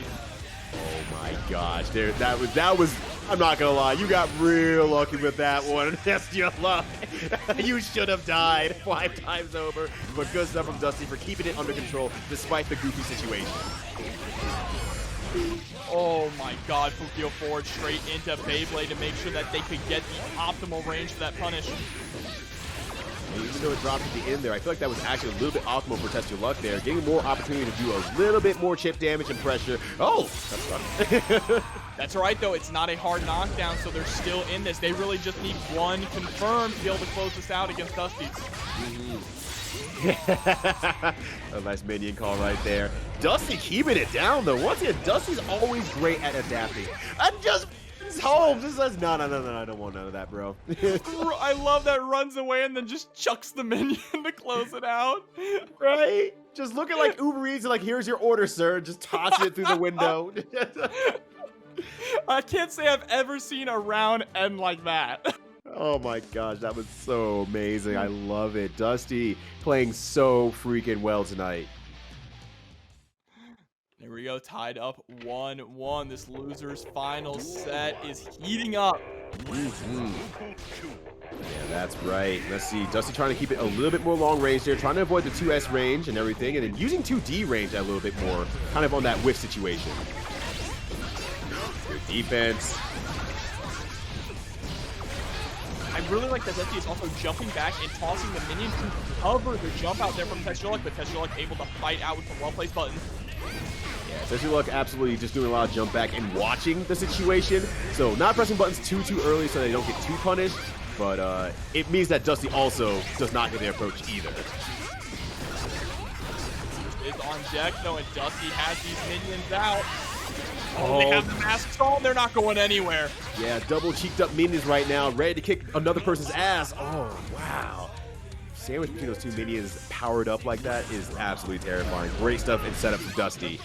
Speaking of terrifying though, getting hit by counter hit Beyblade at the start. That's over half your health gone immediately. 8 hits is all it takes. Oh my god, this is a horror story. We're not at Fight of Frights yet either. Oh, trying to pitch out with that 2K. Ooh. And there's the toss. TestYourLuck tying these rounds up with a perfect. TestYourLuck is a master of game perfects.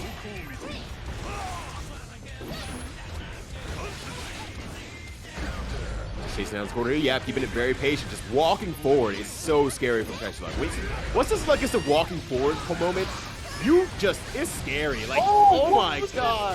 First, though. So unfortunate for Dusty. Dusty cannot stop playing now. Like, even normals will chip Dusty out this point. Yeah, you literally cannot allow TestYourLuck to press another button. Okay, very good start though. Nice throw. I think TestYourLuck realizes this as well, so it's not pressing many buttons, waiting for the opportunity, but the opportunity is not going to come at this rate.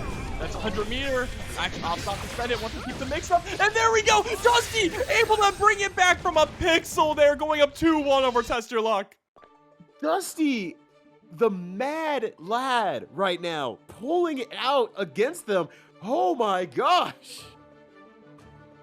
All right, everyone, take a deep breath. Hydrate.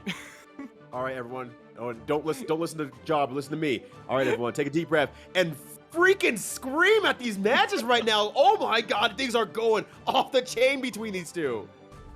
This is such high-level gameplay here from both these characters. I mean, Dusty is the Jacko specialist. When you think of Jacko, you think of Dusty. So what a treat to have them here at TNS in the top 3.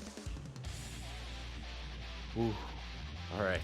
And even TestYourLuck had to take a breather after that. Right, yeah. If you make TestYourLuck take a breather, you did something right. Something is very, very correct here. Oh, different song. Oh, no. Is it the music power-up? The music install? This is Break a Spell. Yeah. Oh, no. Break a spell, break your face.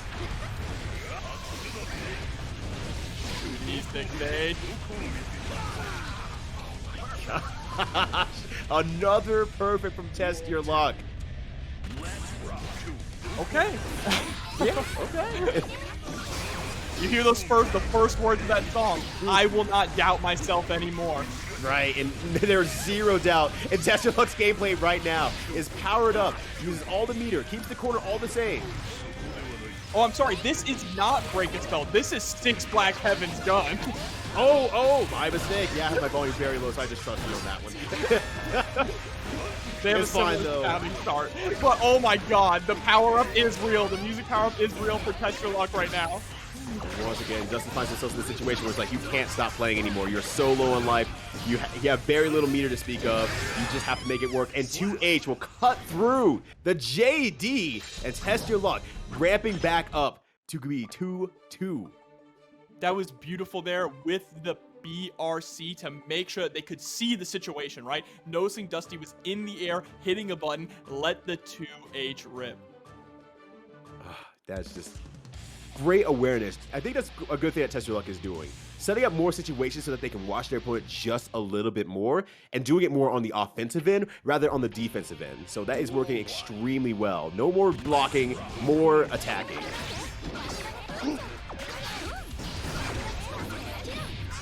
He's out in the field here doing work.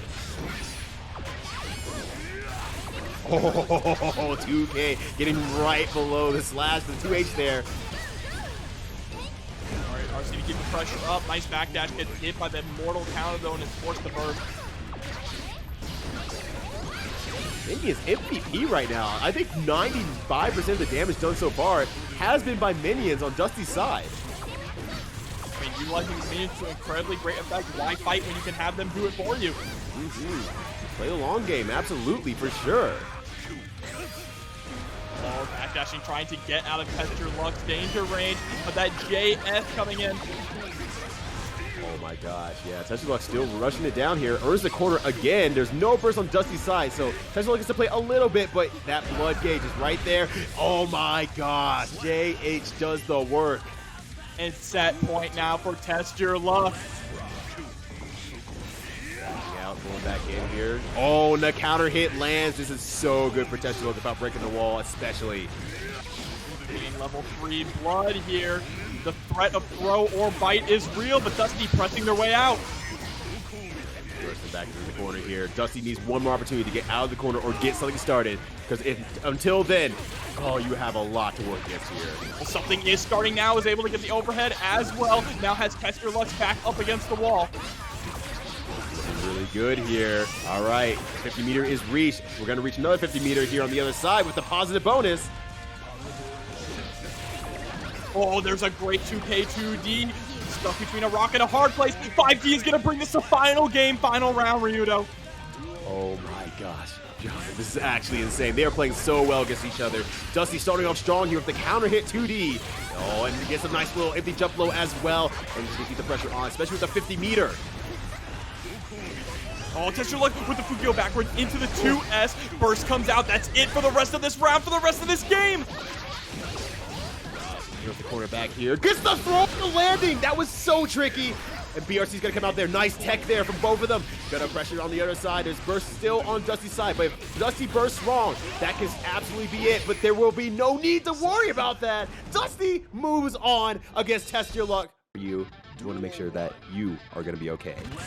But one of these two are not going to be okay. There's going to be violence here. And so let's see it. Grand Finals, Snorlax versus Dusty, coming from the loser side. All right, OneTrueSnorlax keeping the pressure on. What a nice 6P coming out, though, from Dusty. Has the burst, though, to escape the corner. Ooh, the bladed kick actually comes out there, but a trade does favor Dusty just a little bit more to get a minion out. Great patience, too, from Snorlax, just trying to see if Dusty's going to overextend to escape from the corner. Now the corner begins again here. Oh, and baits out the burst as well. This is an interesting situation on Dusty's side, who just got done playing another Nagoriyuki, went to losers because of Nagoriyuki, is really warmed up on the Nagoriyuki matchup, and now from here on out is like, okay, I only have to think about one thing, Nagoriyuki. And, you know, Snorlax is coming from a little bit more of a colder spot. Yeah, but you do have to think about the difference between players, right? And there we go. Dusty's still able to take the first round based off of bad blood management from Snorlax. Yeah, great stuff there. Dusty very happy to have that luck there. I mixed up Dusty and Lucky. Test your luck. That was pretty great. Oh, and goes for the full everything on that. I don't know if that's what they wanted there. Yeah. And, you know, sometimes things happen where you're trying to play the game, you expect certain things to hit and whatnot, and you just kind of see what you thought you saw instead of, like, what actually happened. Those things happen. Oh, utilizing that JD as a way to stagger the air ball. 2H destroying both of those minions. Yeah, 2H, 2 minions. Just get rid of both of them. Great attacking for Snorlax here, evening it up.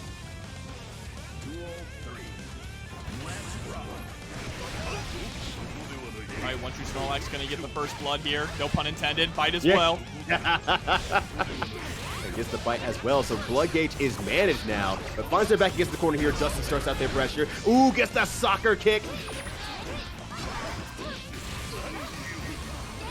Oh no, and baits out the burst as well. No meter to speak up on Dustin's side. Can't maximize the damage, but it's going to make this work as best as possible. All right, Dusty able to get the cross up here as well, straight into the Elysium driver. That's going to close out game one. Great stuff from Dusty here, really playing strong. That warm-up is working super well for Dusty so far. And up 1-0 so far. That is a very good place for Dusty to be. I mean, they got to win 2 entire sets, but starting off with an early lead is always important. Yeah, especially, coming from losers, you got a lot of play to go. So the quicker that you can kind of get on your train to get your games moving and moving through as fast as possible to make sure that you don't run out of gas necessarily is a very strong tactic in this. But Dusty plays long, plays slow, is very used to it, so it may pan out in their favor as well to play slower. Immediately he's able to get the knockdown, though, against Snorlax at round start. I like that too. I like actually using the 2D. Like, usually Dusty's not too aggressive on round start, so that was kind of a little bit of a rarity there, I feel like. Oh no. The way that Dusty is navigating neutral right now and navigating this pressure is very fascinating. OneTrueSnorlax is really having a hard time answering back. Yeah, like now it's back to level 3 blood gauge, but just, you know, as Dusty got into that 5H range, immediately used minions because knew that Snorlax was going to try a challenge there. Oh, and the PRC to make sure that they can get the close slash. Unfortunately, drops the confirm afterwards. Oh no! Everything Snorlax needed here, and gets the close slash as well. Steals the entire round, steals the burst, steals the wife, steals the kids, steals the channel points even a little bit. Not the kids. Not the kids. Oh my gosh, Snorlax just woke up again in the worst way possible.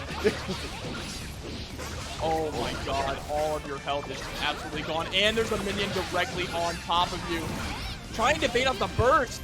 I'm actually surprised Dusty went for the burst bait there. Right. Like, the huge lively. So, like, at that point, you have to assume, like, look, either I get the hit or, you know, they have their burst lost for the next round. No, please don't die like this. Dusty, oh please. My gosh. That was Not so after trying to bait out a burst. Yeah, like, oh no! No! Dusty tried to bait out the burst, got too greedy, and it came back to bite them. And those are the kind of situations where when you have that substantial of a life lead, you have to think, okay, I just got to go for it. I just got to go for the combo, and if they burst, right? Either way, they're going to burst at very low health. Threw it all away, unfortunately. They're just on one, just overextending a little too much, getting a little too greedy in that one situation. Oh, that is, it hurts to see. It probably hurts to feel as a player as well, but there is more matches to go. It's on tournament point yet, so hey, take that time to adapt. You have more matches to go. Make it count. And Dusty starting off with an early burst here, but now Snorlax taking the corner. Great challenge there from Dusty. That's going to force the burst out of Snorlax so they can maintain their pressure. But what a trade. Bro, what happened to your health bar? Oh, heck. Just heck. Oh, my God. It's all right, though. Is it all right? Jobber, is it all right? It's all right. Dusty is still in this. They still have health left in that health bar, and that is all. Never mind. Clone Slash is going to close out that round. How you gonna lie to me like that, Jobber? Live on twitch.tv.com. Oh gosh, the corner is earned again by Snorlax here. Just a big guy in the way. That's what Snorlax does, and is right now. Dusty is not overcoming it. He does not have a Poke Flute. Cannot get this dude out of the way. Oh no. My God! OTG with the 2S as well. 5H. Okay, definitely react to that, but maybe a little bit too fast. And Dusty's like, I ain't going in, bro. You come in. And then Snorlax did come in, took the challenge. Just Beybladed through 2 minions all the way to Jacko and up to 2-1. One more game for Snorlax to take the entire tournament. Oh my gosh. If you're feeling like Snorlax right now, you gotta be feeling excited because you're playing again in a match that the last time you won cleanly on, and you're in such a good advantage coming from winner's side as well. That is confidence, personified right now, and Snorlax has to be feeling themselves. I mean, the last time these two fought, it was 3-2, so it was pretty close. Yeah, but now it's looking pretty rough on Dusty's side here. Getting caught as they are approached. You're seeing a lot of that 2S catching Dusty now with the approach and everything like that. Dusty's not attacking from nearly as far away and using more minions from, safer spots, but as not getting Dusty their game plan quite yet. And just like that, OneTrueSnorlax is on tournament point. Oh my gosh, this is looking real painful for Dusty. Oh no! Times 2! What are you gonna do? Gonna press out of the corner is what they're gonna do. Able to get the cross up as well. Now they have OneTrueSnorlax up against the wall. They cannot allow them to escape. There's the Elysium driver, gonna get the hard knockdown and the positive bonus. It's a little bit scary, right? Because Nagoriyuki has still really good dashes, and I'm sure Snorlax would not mind getting out of the way or getting into the way. In this case, actually going for, a Kobe shot from half court. Doesn't reach. This ain't NBA Jam. One more confirmed, be able to close out this round, and there it is. Dusty is still in this, but OneTrueSnorlax is still at tournament point. Beautiful stuff from Dusty, adapting right there, keeping it very patient and mixing it up as you need to. Oh, it's looking really good here.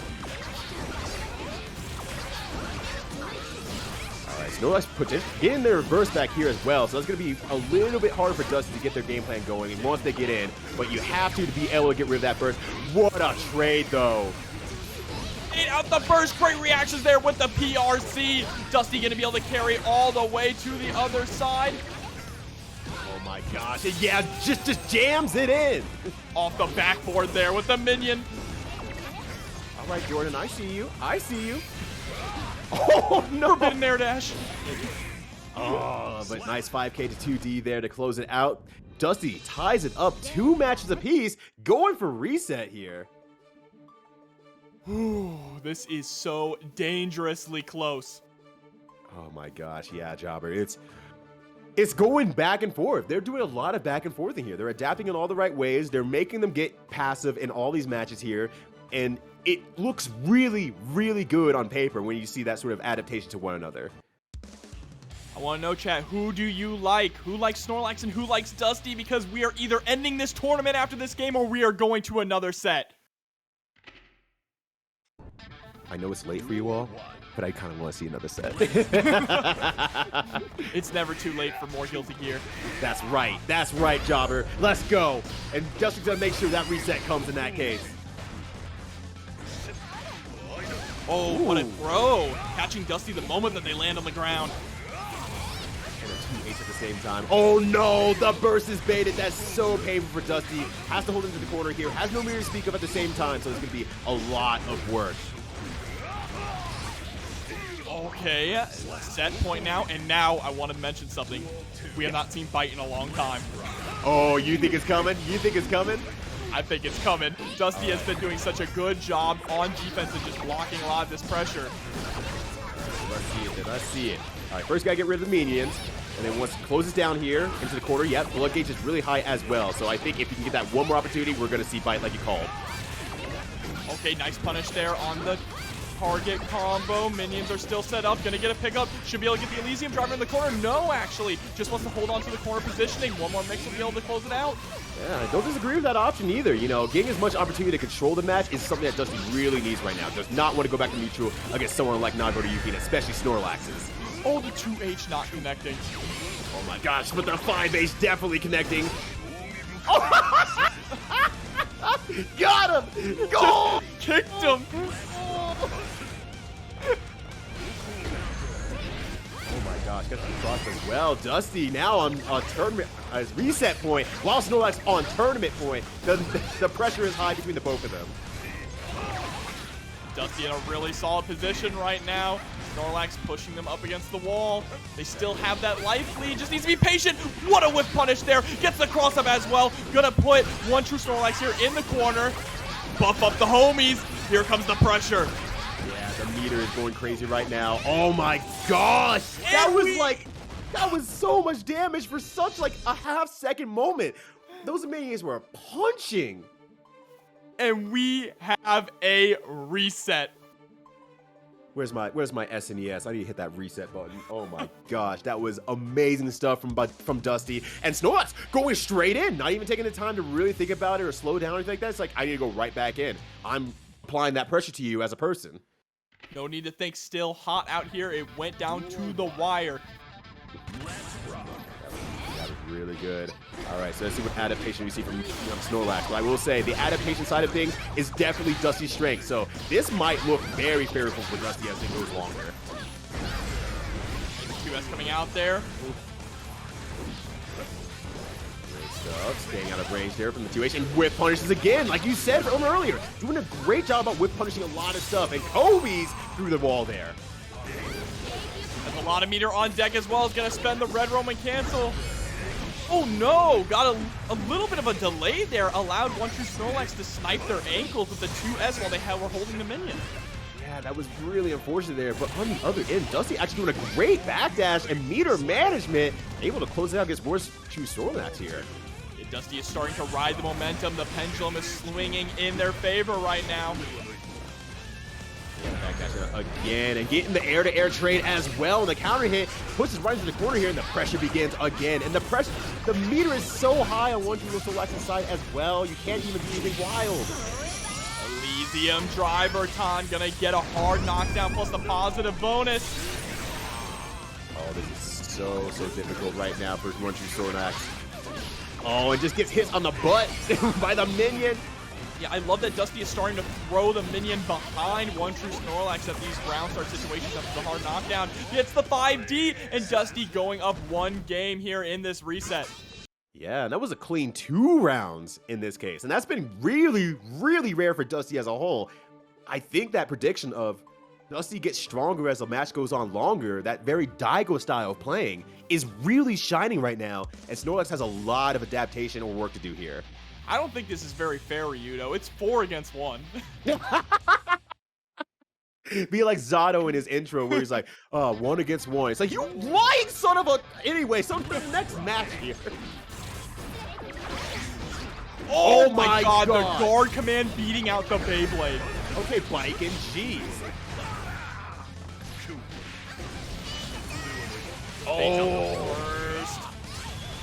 Oh, you might be dead? I think, yeah, I believe so. Oh, no. I think it's a little bit. But hard knockdown on the other end with a positive bonus when Nagoriyuki is going to definitely be moving at you is a lot to be thinking about. And just Fukio forward, put their face into the dirt. Right.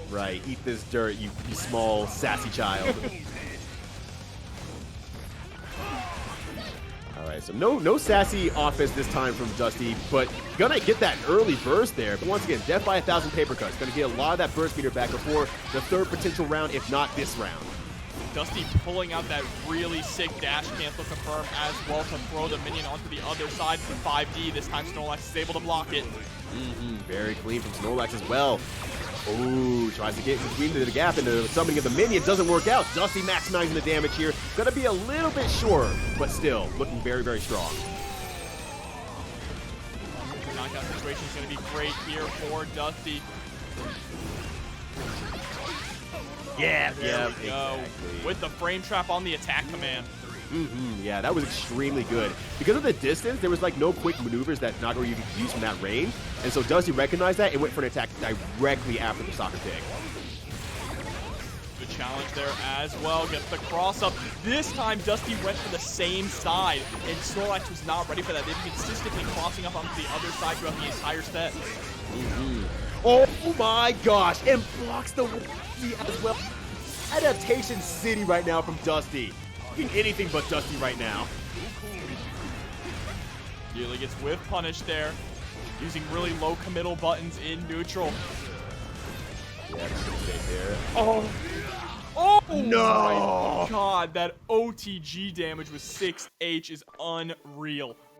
That's one of those situations like you get hit by that, you're like, oh well, that's too far away to confirm it to anything serious. Oh, it was serious, huh?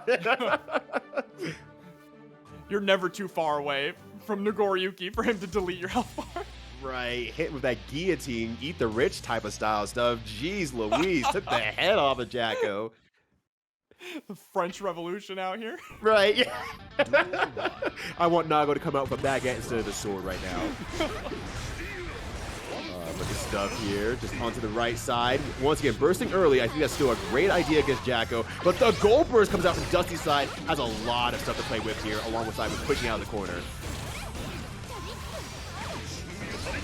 Great toss there from Snorlax. Not only gets the corner positioning against Dusty, but also was able to take that meter.